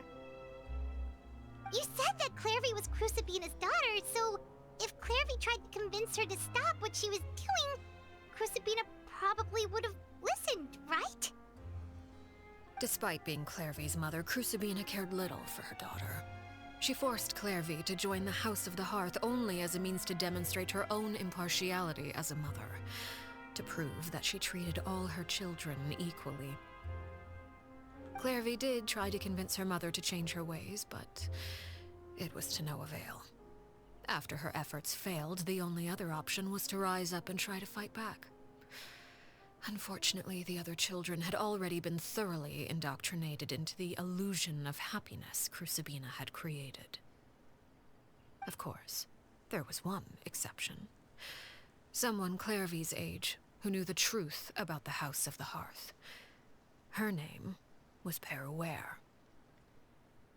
Perry? Wait, the friend that Clairvy mentioned? Friend, huh? I suppose we can call her that for now. Clairvy was a cheerful and passionate person with a tenacious spirit. Peruware, on the other hand, was rather cold-blooded. Her cold-blooded nature allowed her to see through Crucibina's facade. Yet, it was also this cold-bloodedness that prevented her from acting against it. At least at first. While Clairvy longed for freedom, Peruware was convinced that, amid all the fighting and violence, she would make it until the end. Despite their differences, the two became fast friends, united by their knowledge of the truth. Clairvy told Peruware that she hoped to create a real family, where no one would be killed or sacrificed. There may have been a certain naivete to her ideas, but Clairvy proved her determination many times over. She tried countless times to run away, ask for help, or expose the truth. But her efforts only earned her beating after beating. The only thing that kept her going was her strength of will.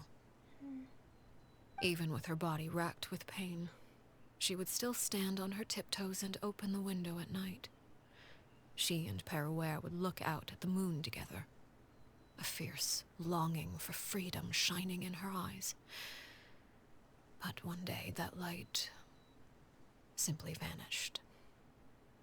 Oh no. What happened? Her hopelessness resulted from a culmination of things. 10 years had passed. 10 years worth of failure after failure.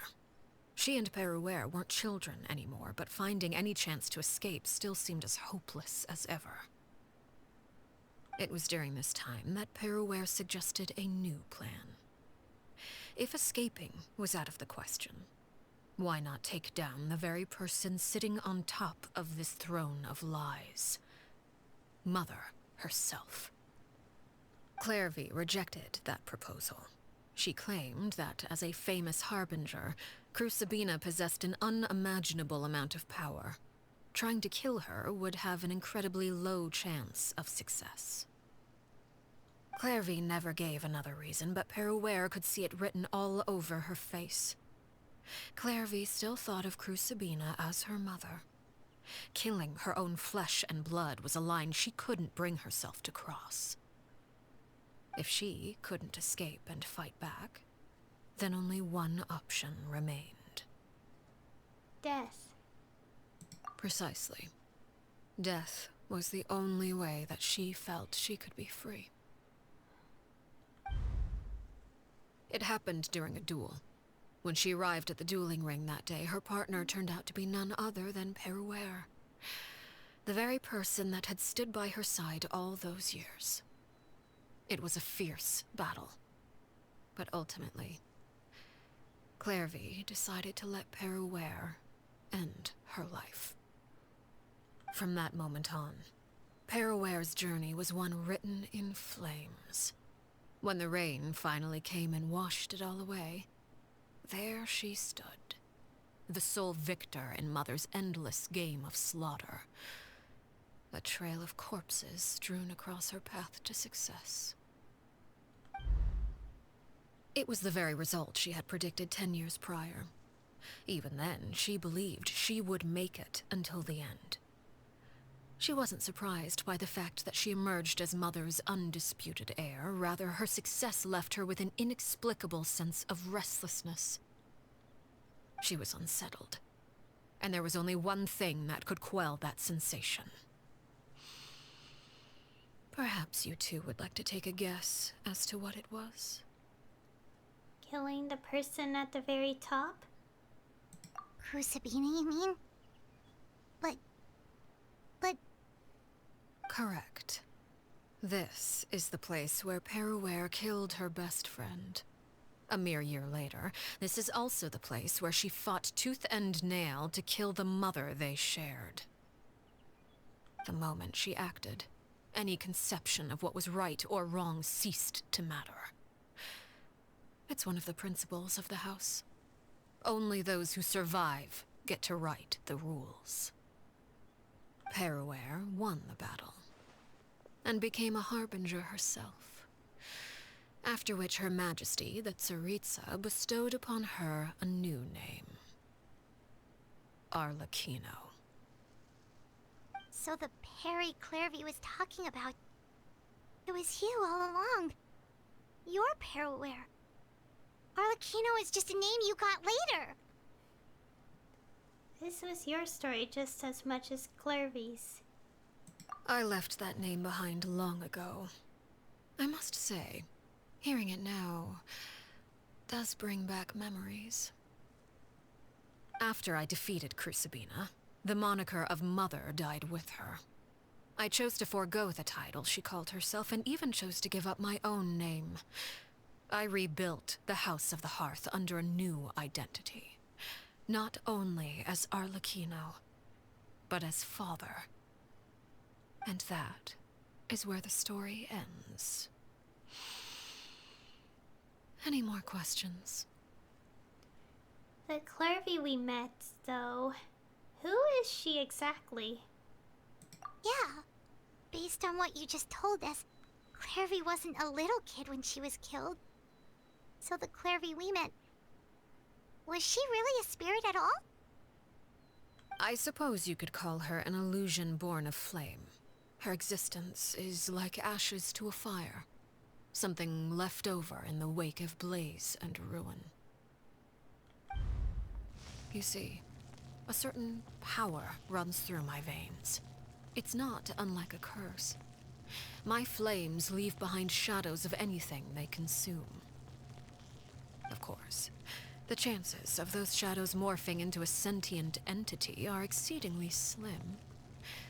Clairvy is a very special case. Clairvy died when she was 16 years old, but what emerged from the flames was her 6-year-old self. Her appearance wasn't the only thing affected. Most of her memories were lost to the blaze as well. Memory is a mysterious thing indeed. Losing a portion of your memories will alter your sense of self. Lose 10 years' worth, however, and it would be like living in the past. Like returning to a version of yourself that never grew up. No wonder Paimon got such a weird feeling when we were talking to her. Perhaps I should put it this way. Clairvy is someone trapped in time. It may seem like she exists with us in the present, but she truly lives in the confines of her own past. So if all of that is true, then you must have known about Clairvy for a long time. Indeed. She's a rather volatile and unstable entity. Sometimes she would look after the children. She's even saved some of their lives. But other times, she would hide from me and become obsessed with revealing the truth about the house to anyone who will listen. Shadows don't have the capacity to learn or grow. Any new information they encounter is quickly forgotten over time. Your attempts to expose Clairvy to sunlight, they failed, yes? The reason is actually quite simple.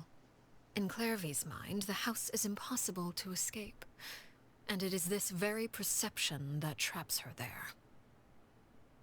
But no matter.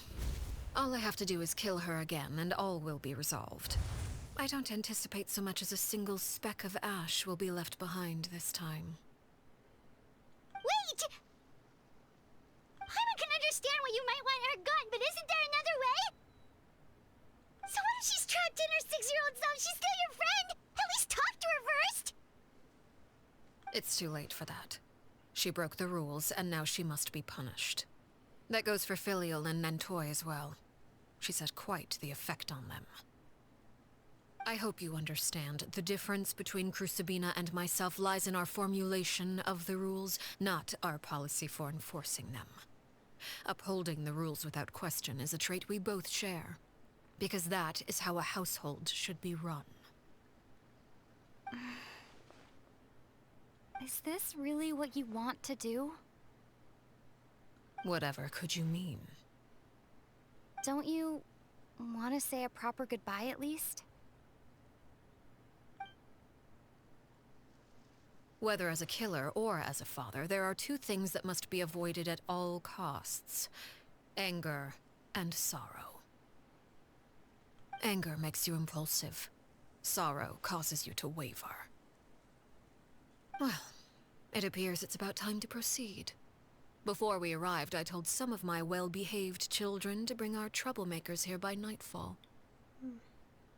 I do believe I've kept my end of the deal. I give your friends quite a bit more time. As for what happens now, we'll just have to wait and see.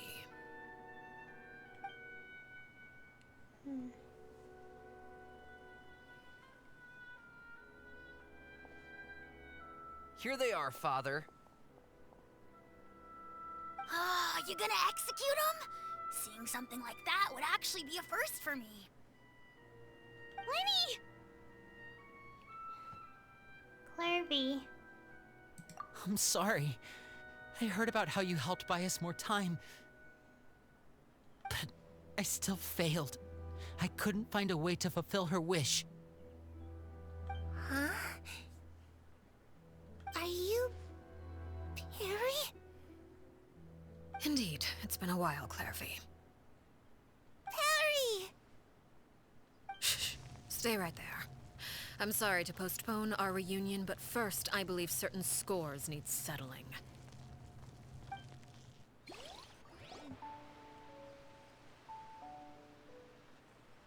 Father, let me explain. Out of my way. Father!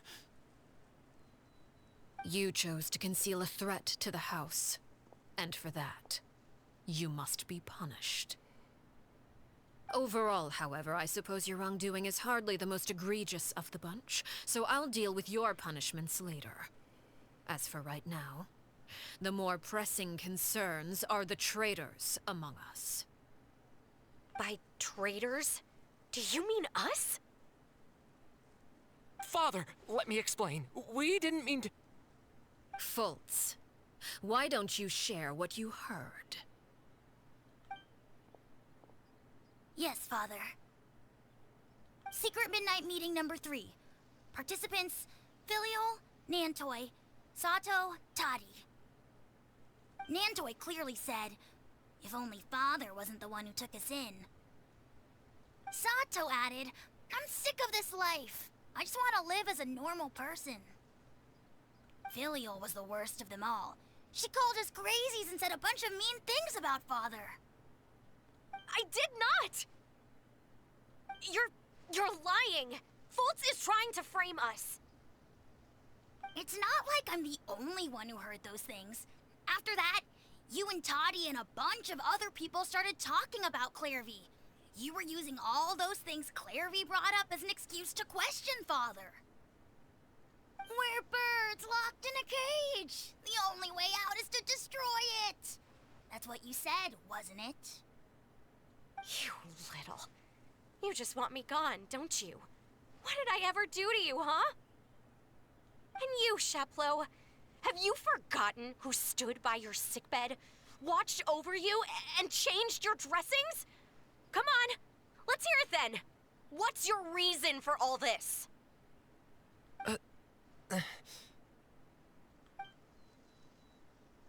You're wrong, Filial.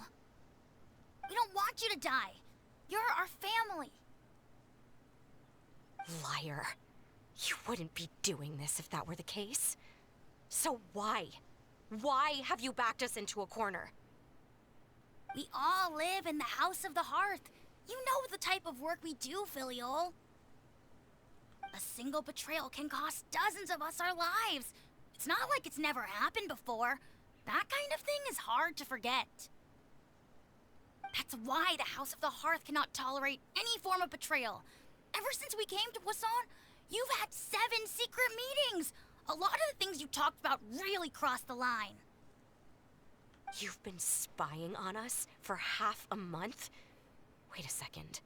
Now that I think about it, The move to Poisson was just a way to make it easier to spy on us, wasn't it? Because we were all in one place. You've had this planned all along. Filial, Nantoy, I'm sorry. I owe you both my life. I owe Clairvy too. If it weren't for all your help after I got poisoned, I wouldn't be standing here today. If this were any other situation, I would do anything to repay that kindness, even if it cost me my life. But rules are rules. I'm sorry. My hands are tied. Why? Why? That's enough, Filial. We made a mistake, and we should own up to it. We broke the rules, plain and simple. And now we have to face the consequences. I'm sorry, Chapleau. Faults. I'm sorry, Father. We accept our punishment. Chapleau, according to the rules of the House of the Hearth, how should these traitors be punished? All those who betray the house pay with their lives.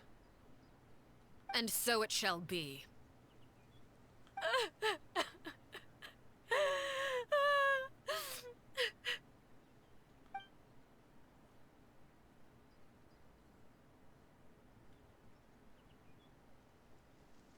Father, please wait!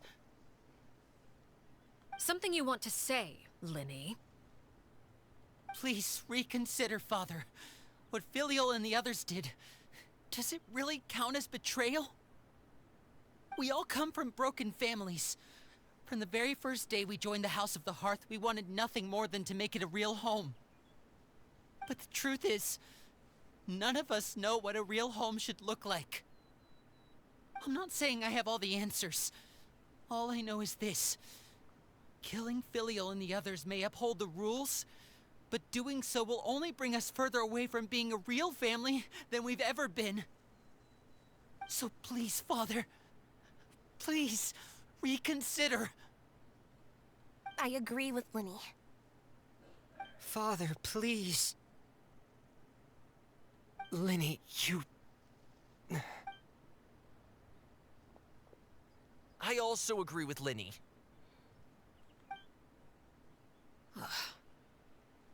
An order once given cannot be rescinded.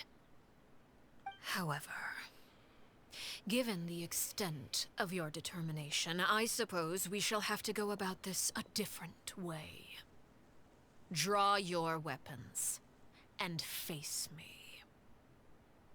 Our weapons? Father, are you referring to a duel? Precisely.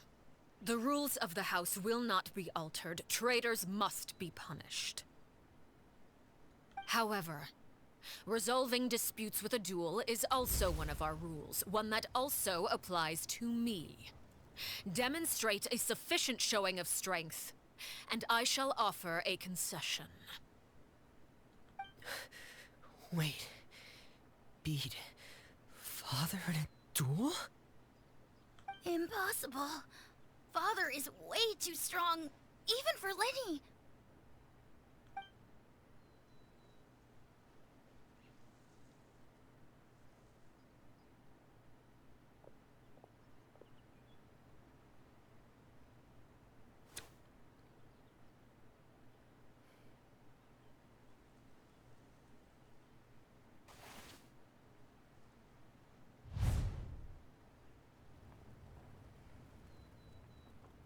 Did you hear that, Traveler?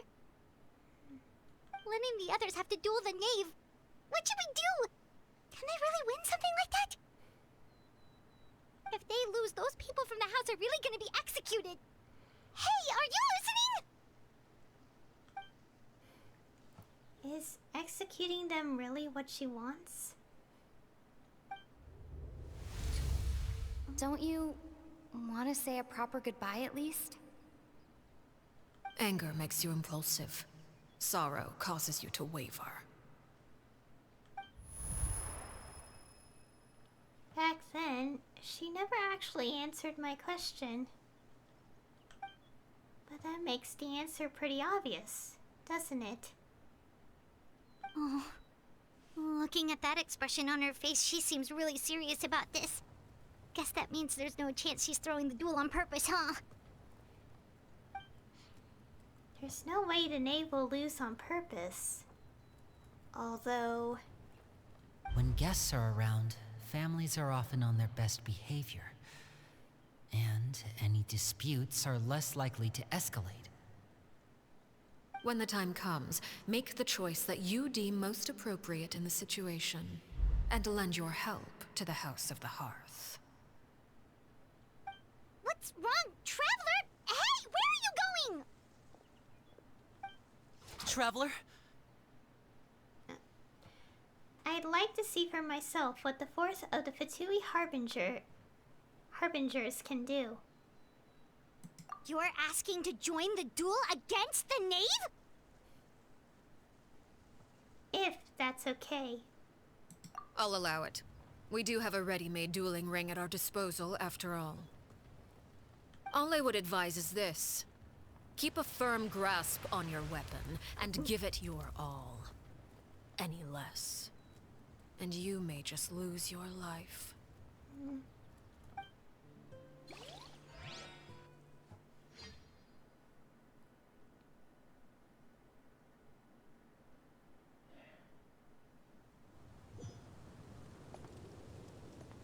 Oh.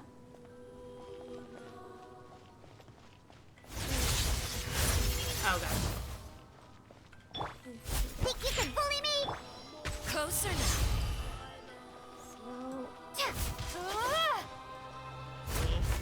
Now your chance! Oh.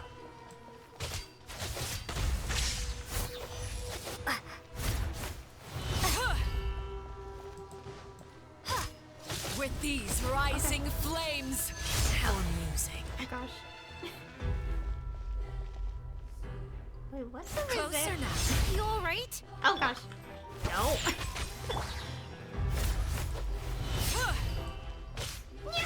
Lightning flash! Think you can bully Spare me? your energy. Running is of little use. With these rising flames, Oh gosh. If I really have to draw my blade, then...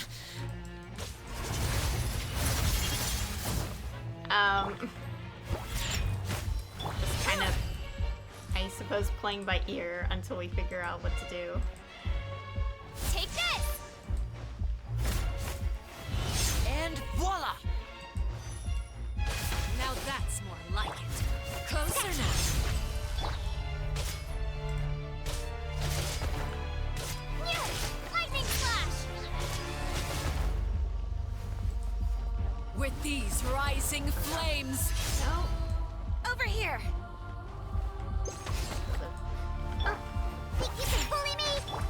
with the fall of darkness, destruction shall rise. The countdown has begun. Oh gosh. Have a taste of purgatory.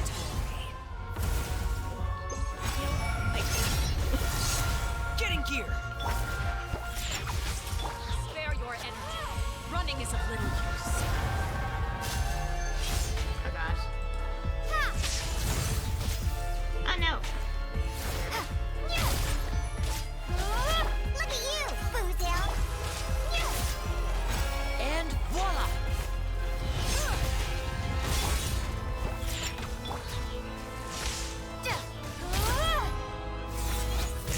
The countdown has begun.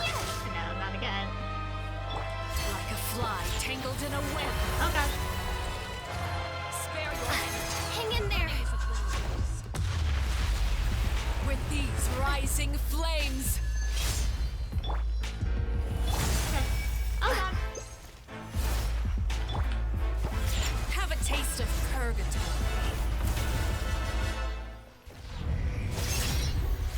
Get in gear!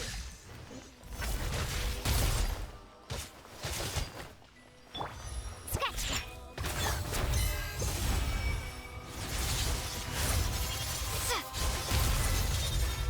Oh, I got an achievement in the middle of all that. Is it my turn now? And voila!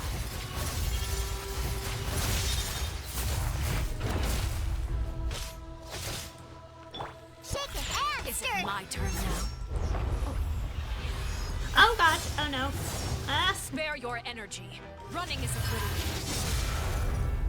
Okay. Hang in there with these rising flames. Not bad. You've proven to be a worthy opponent after You all. can bully me.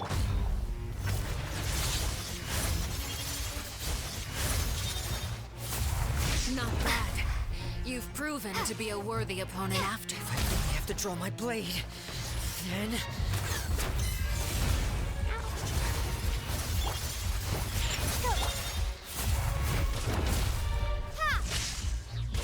Is it my turn now? Oh.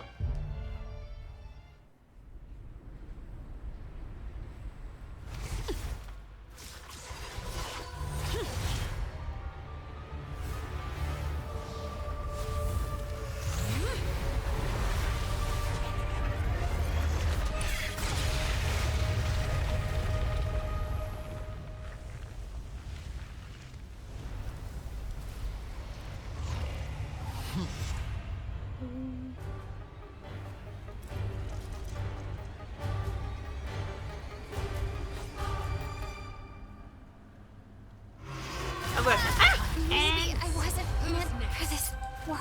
Over here! Now's our chance.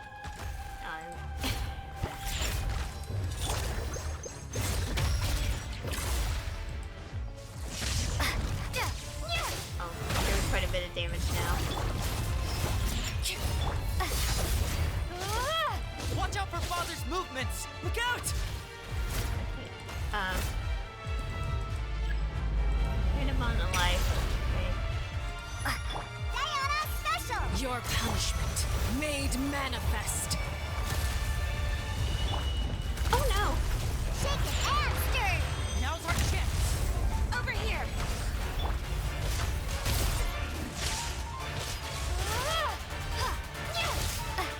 I know. Oh, The lovely. sun and moon have set. Only ruin remains. I know. Struggling fate. Watch out for Father's movements. Look out! In the where? Lightning flash!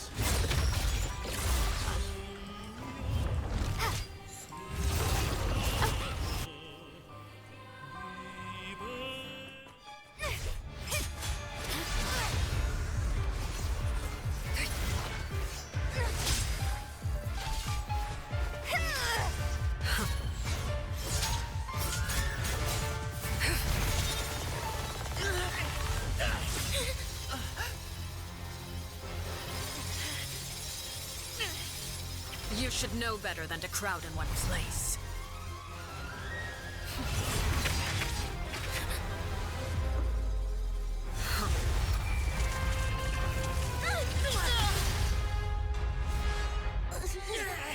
Oh, I know. No! I'm sorry, Father!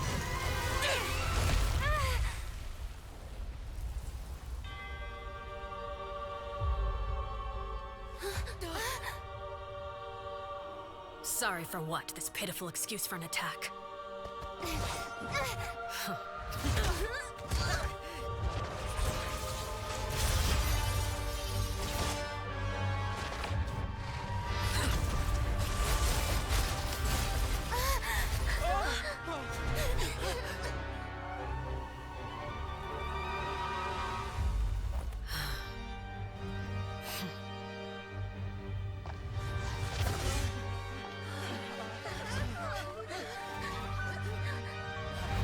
Father, no!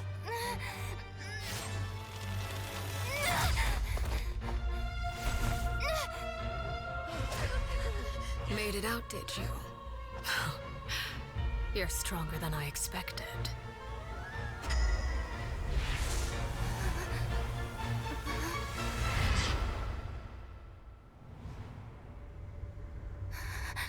A crimson moon. I can't move.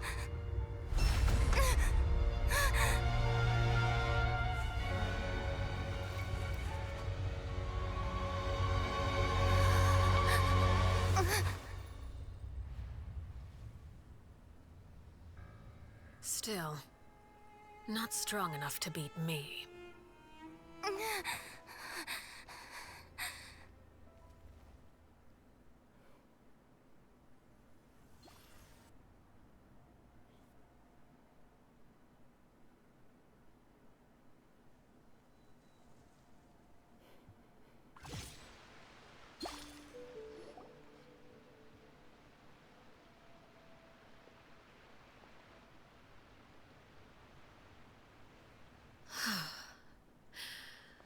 I believe we can end things here.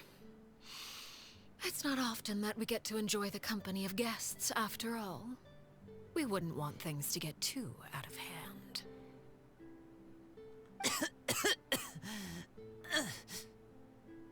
Brother, are you alright? Lenny! Given that I am the victor of this duel, as agreed, the punishment stands. No! I never thought things would end like this. However, everyone involved in the duel demonstrated a remarkable level of strength and determination. In light of this, I'm prepared to change the method of execution. Elwar, the bottled flames I gave you for safekeeping. Do you still have them?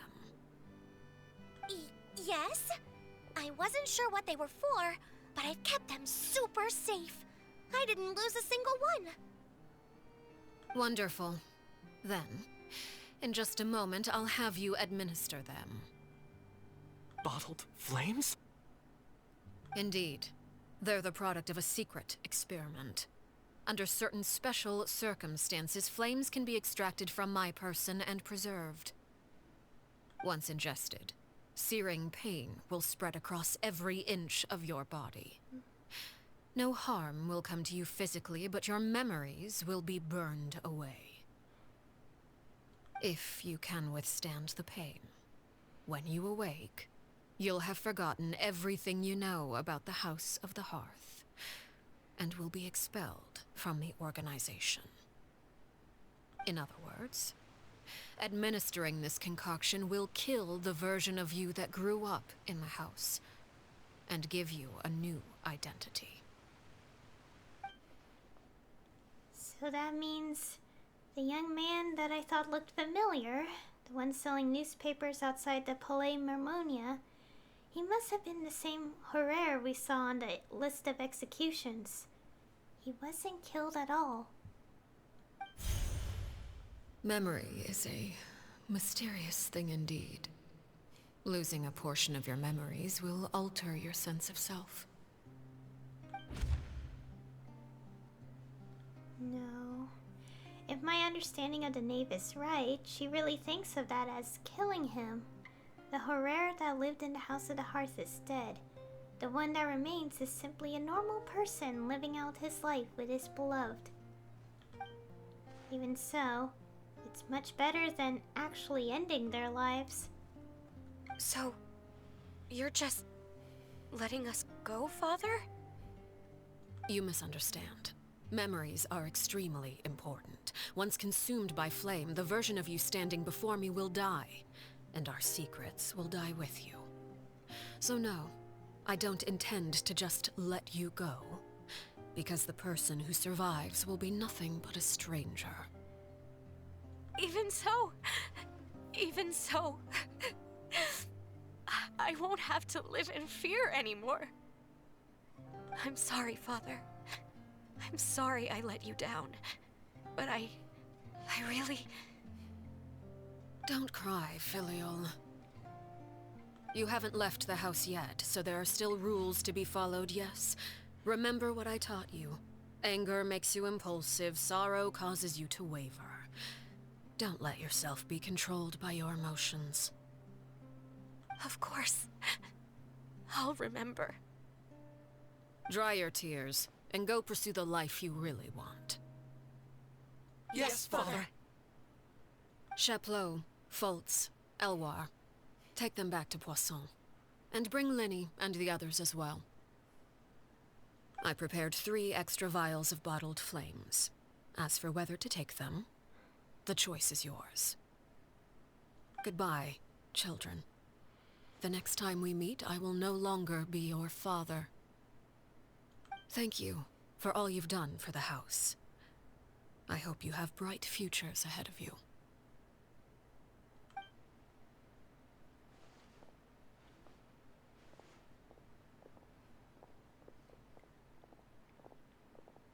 Father. Let's go.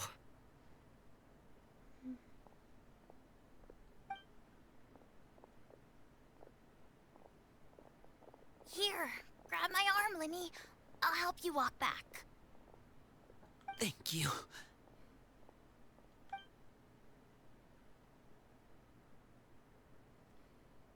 Clairvy.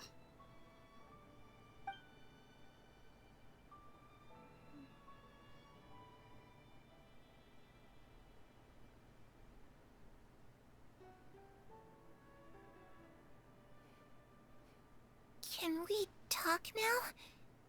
I've been waiting for a super long time. You really are Perry, aren't you? I haven't seen you in so long.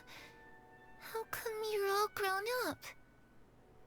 Wait, did I somehow travel to the future on accident? Or am I dreaming? What a long dream. Neither.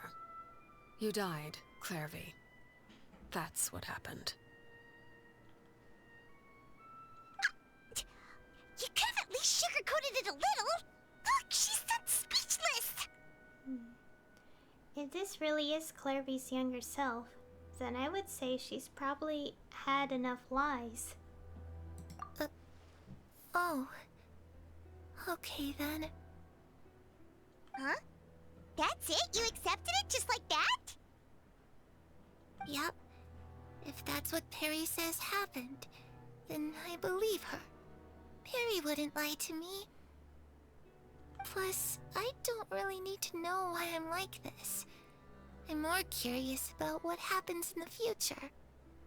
If you're a harbinger now, Perry, that means Mother is gone, isn't she? Can you tell me about it? I want to know what happened to her. And to me. You never stopped trying to defy fate. At first, no one believed you. You could only vent your frustrations to the moon. In fact, you often sought comfort in the night sky. You wanted to see the aurora, so one night we promised each other we would go to Snezhnaya to see it together. Later on, you tried to run away, but you were brought back each time. Mother spared your life, but it wasn't out of kindness. Instead, she decided to make an example of you by slowly torturing you over time. That way, the other children would know what happens to traitors. Still, you never gave up. Mother hoped that through ruthless duel after ruthless duel, she would be able to crown an ultimate victor among the children she raised. But you called on everyone to unite, to fight to a draw in order to reduce casualties. Your efforts may have only delayed the inevitable, but still. You gave them hope. You tried everything you could think of, but every attempt ended in failure. Still, you never turned your sword on Crucibina, and you never turned it on me. On that gloomy day, you told me, "For the last 16 years of my life, I've done everything I can to fight for freedom. But now, I realize that the only freedom I truly possess is the freedom to choose to die." I never imagined I would say something like that. I must have been feeling really worn down. But somehow, I still think I understand. According to Mother's plan, only one of us was going to make it until the end. And I always hoped that person would be you. If I could do it all over again, I still don't think I would make a different choice. Even when I first met you, I knew you'd be able to do what I couldn't. Is that so? Even now, I'm not sure I truly understand what kind of freedom you are trying to pursue.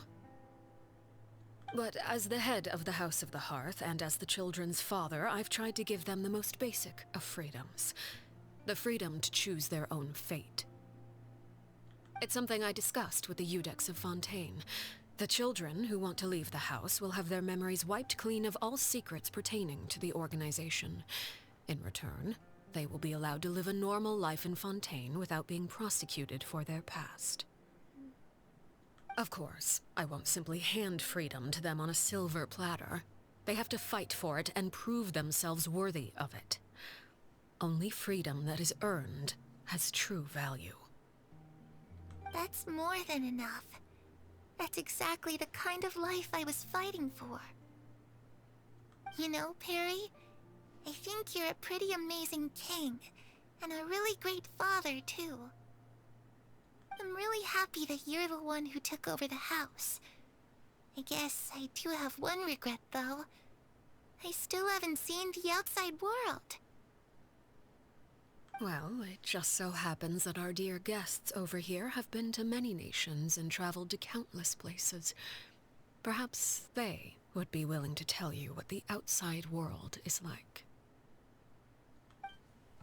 Really? Of course! We've traveled all over the place. We've got so many stories, we could probably talk your ears off for 3 days straight!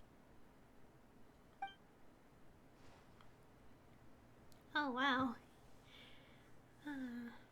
Okay, talk about Land of Animo, Land of Geo, Land of Electro, Land of Dendro. Talk about Land of Animo, Nation of Freedom. You know, I used to dream of being a bard. Playing the lute while singing into the winds of freedom. Even if there was no one there to listen, I would have continued to sing no matter what. Talk about the Land of Geo, Nation of Contracts. Ah, that's where Mora comes from. I never knew that before. If I had some Mora, I would buy 3 new dresses. One for me, one for Perry, and one for Mother. It's just too bad Perry doesn't like wearing dresses. And Mother, well, she probably wouldn't accept something like that either. I guess I'd just have to keep them all for me then. I could wear a different one every day.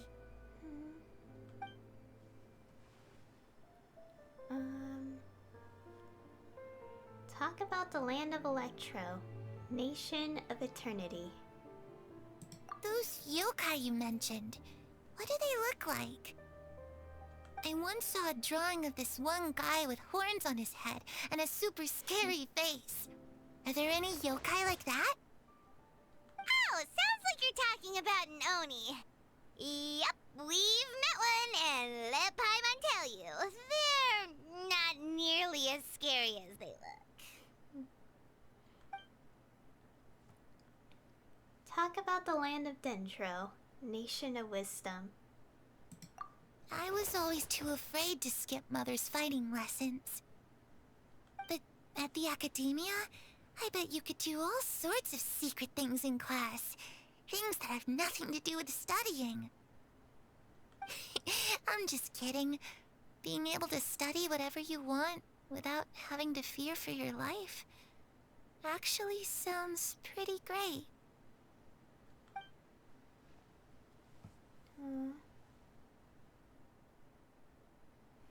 The situation was super dangerous. Lenny and Lynette were accused of committing a crime, and they were going to have to stand trial at the Opera Epicles. Oh no, that must have been hard for all of you. What happened next? Don't worry, we were able to turn the situation around super quickly, all thanks to Detective Paimon, of course. Oh, the classes are back. How'd you do that? Come on, tell me. Okay, so it was like this. After the failed magic show, we rushed to the scene and... Larry is listening really intently to Paimon's story about her time in Fontaine. She seems really happy, like all her troubles have been forgotten. Maybe this is the first time she's ever been able to truly relax. But I'm not sure how long this moment can last. Shadows don't have the capacity to learn or grow. Any new information they encounter is quickly forgotten over time.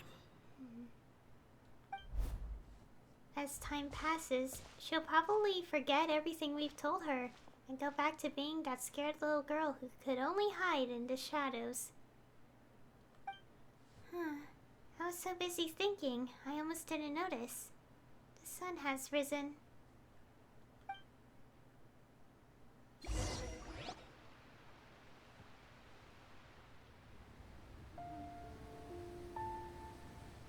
Clairvy, you've worked tirelessly from the shadows to overthrow the House of the Hearth. Now, by my authority as the Knave, I shall announce how this matter ends. You are hereby expelled from the House of the Hearth. You are no longer tied to this place, nor are you bound by its rules. You're saying that I can finally leave? I get to experience the outside world as well? Oh, I almost forgot. There's no getting older for me. Still, seeing who you grew up to be makes me really happy, Parallel. Take care of yourself. Goodbye. May we meet again someday.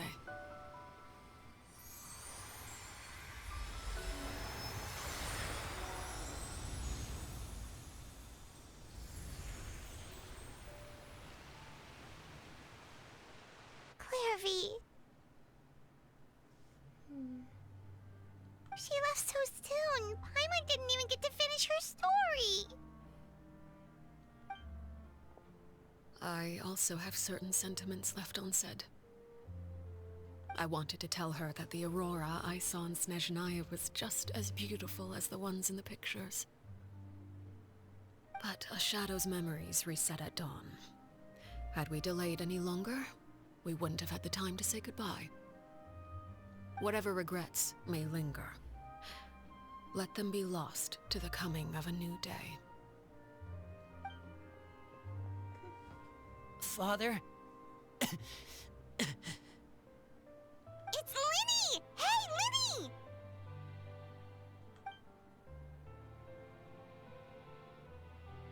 What is he doing back here? Let's go check it out.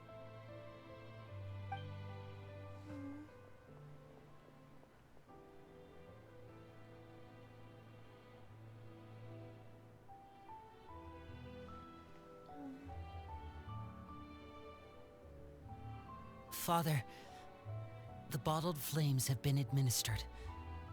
Filial and the others have left the house. And you? What have you decided? Thank you for giving us that choice, Father. But we never wanted to leave the house. It's the only home we've ever known. Lynette and Fremine feel the same way. They're recuperating back at the Hotel Bouffe d'été. But I decided to come back and tell you where we stood. I'm sure you're well aware of the expectations I have for you. I want you to follow in my footsteps and become the next king of the house. Yet you seem to have different ideas. I must admit, I'm rather surprised by your decision to stay. There's nothing wrong with choosing to live a quiet life. Leading this organization is a heavy responsibility, one not so easily carried by someone forced onto the throne. I just never understood what you saw in me. What made you believe I was deserving of that throne?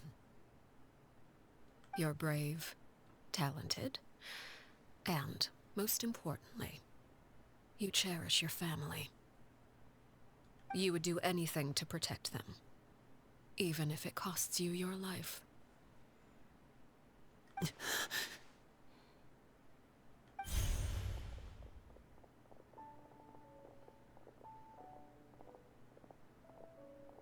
Speaking up back there was so brave of you, Linny. It's all thanks to you that we were able to convince Father to back down. You're a hero, Linny. Hero. Father is the real hero. Had Father gone all out during the duel, there's no way I would have walked away with my life.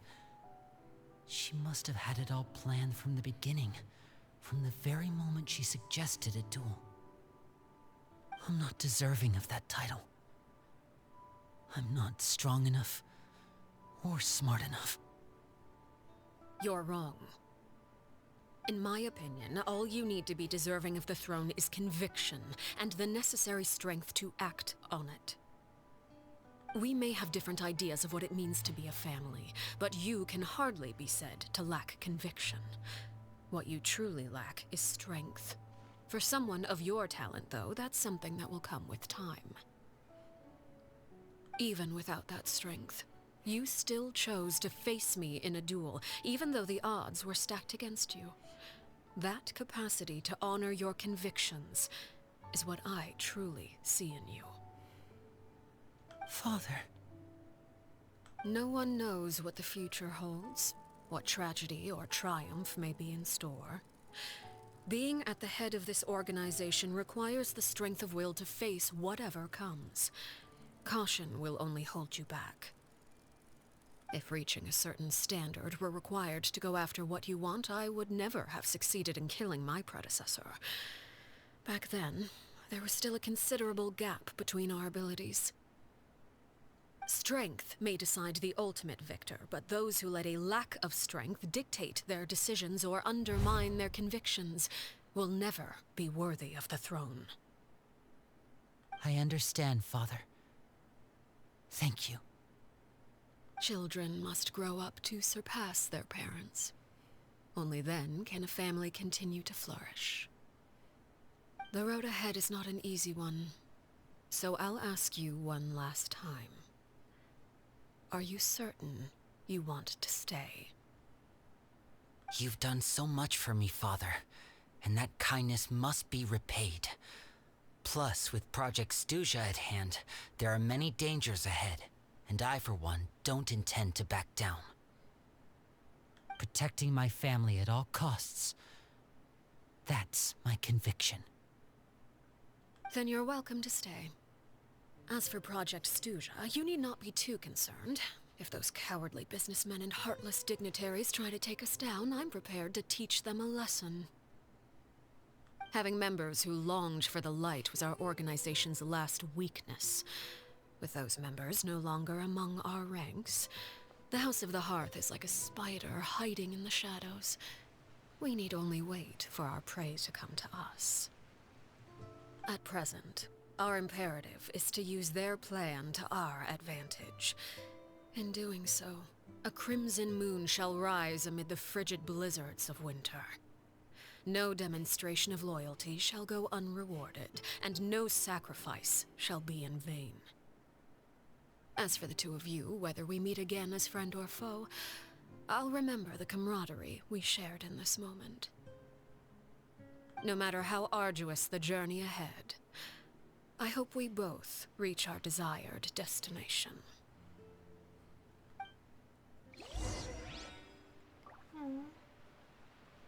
Wait until 2 days later. Alright, time to wait. And quite a lot to take in. And there really was a lot to take in. Cause like when the cutscene started, like the cutscene, and then there was that fight, and more cutscene. Man, I don't know where to begin because there is definitely a lot on my mind. But one thing I can say is that it got me feeling emotional. Didn't Linny say Lynette and Fremine were recovering at the Hotel Bouffe d'été?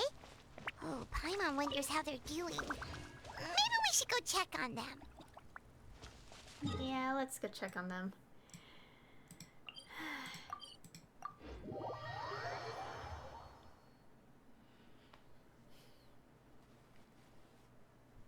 Yeah, I'm very at a loss for words. It's more like I don't know what to say, but on the inside I do, but it's kind of hard to put into words, you know?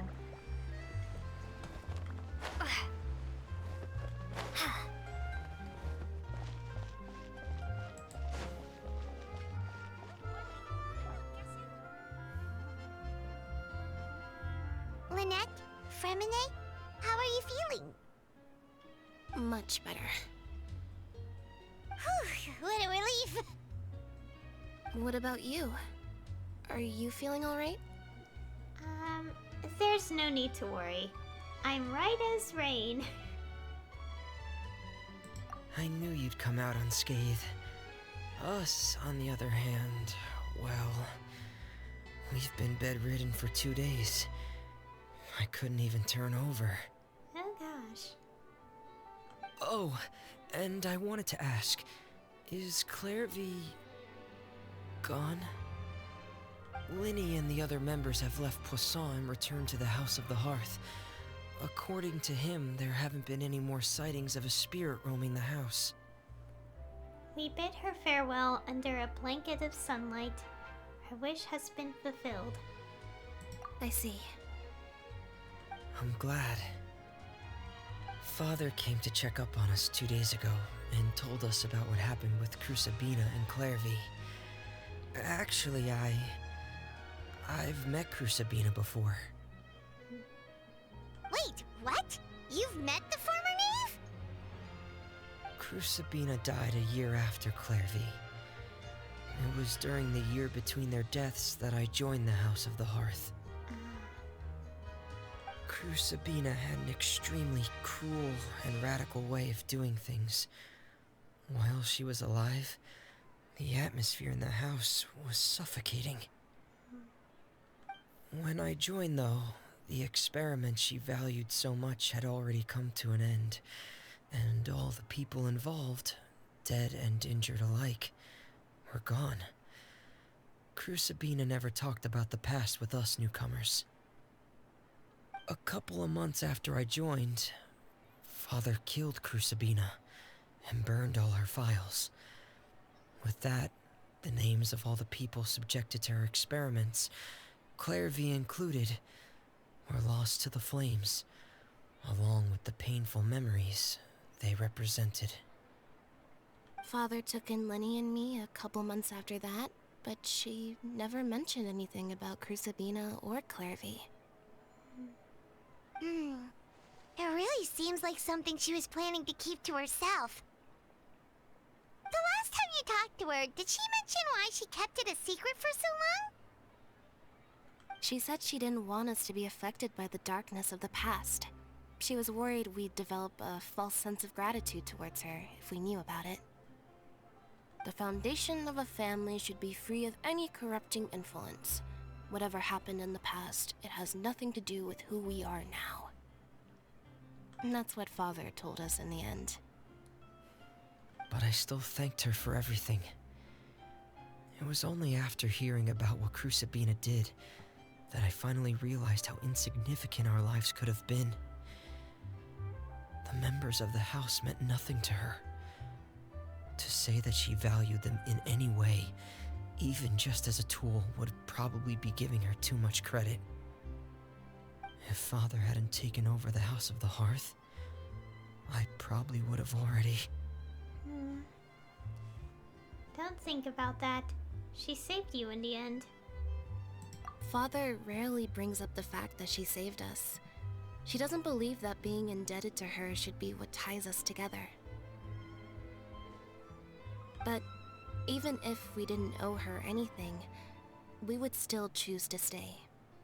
Because this is our home. We may have arguments or times when we feel wronged. Some people may even choose to leave. But as long as Father is here, we will always have a home. Whether the path before us is bathed in sunlight or shrouded in shadow, we'll follow Father wherever she chooses to go. So I wanted to say thank you for helping us make it through this crisis. Without your help, we could have lost a lot more along the way. Oh, we didn't do anything, really. Just invite us back as guests, and we'll call it even. Of course. You're welcome anytime. Are Filio and Nantoy okay? I actually saw them at a cafe this morning. They didn't recognize me. From what I could tell, they were drinking coffee and talking about one of the operas that started running recently. They seemed happy. If I had to take a guess, I would say they finally found the kind of life they always wished for. And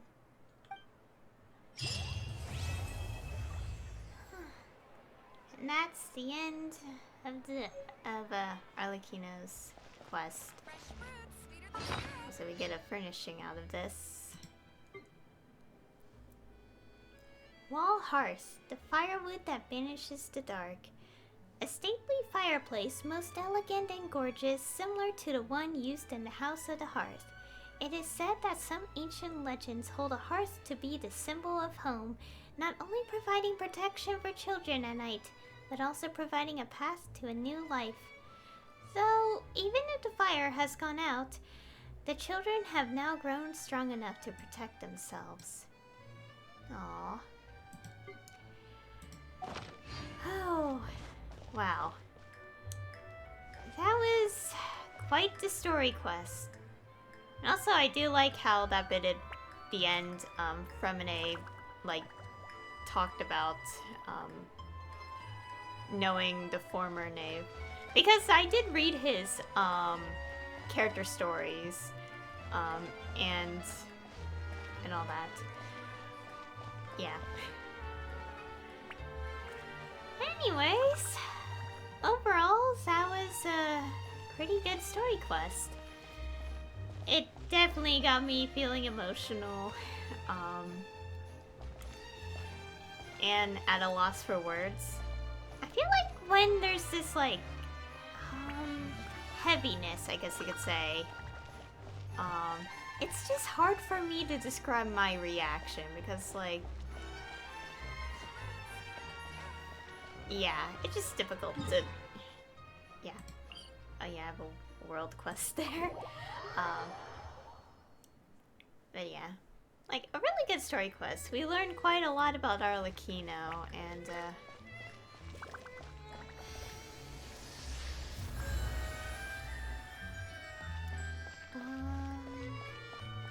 how to put this? Like, I'm glad we get to know about her because, like, you know, we've heard quite a few different things, you know, over the course of, like, at least, like, before this update. So it's nice to know, like, nice to know where she stands and, like, you know, we get to know more about her, like, and, like, from many different sources, not just, like, from a couple and being like, oh, this is it. No, there's much more than meets the eye. We got to learn all that. And, wow. And I think that's it, I want to say. So yeah, that'll be it. That'll be the end of today's stream. Next time, since, oh, right, I seem to, I just heard a quest marker icon. Yeah. But anyways, next time, since this update came with a new area, right here, the ditto shape, is gone now, so now we have all this. Next time, I will be doing this world quest right here. And, I don't know much other than what the special program talked about. Well, they didn't really specify the quest, but they definitely talked about like what we'll explore here. And can't wait to see what's going to involve this place. I do find it interesting that Petrichor is like right here. It sort of feels isolated from the rest of Fontaine. Because like everything else is like up here, but then it's, yeah. Yeah. But yeah, this'll, I can't speak. This'll be something I'll do next time. I'll be doing this world quest and seeing where that takes us. And I think that's it.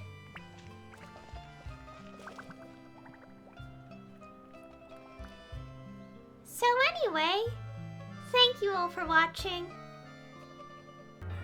And I'll see you all next time.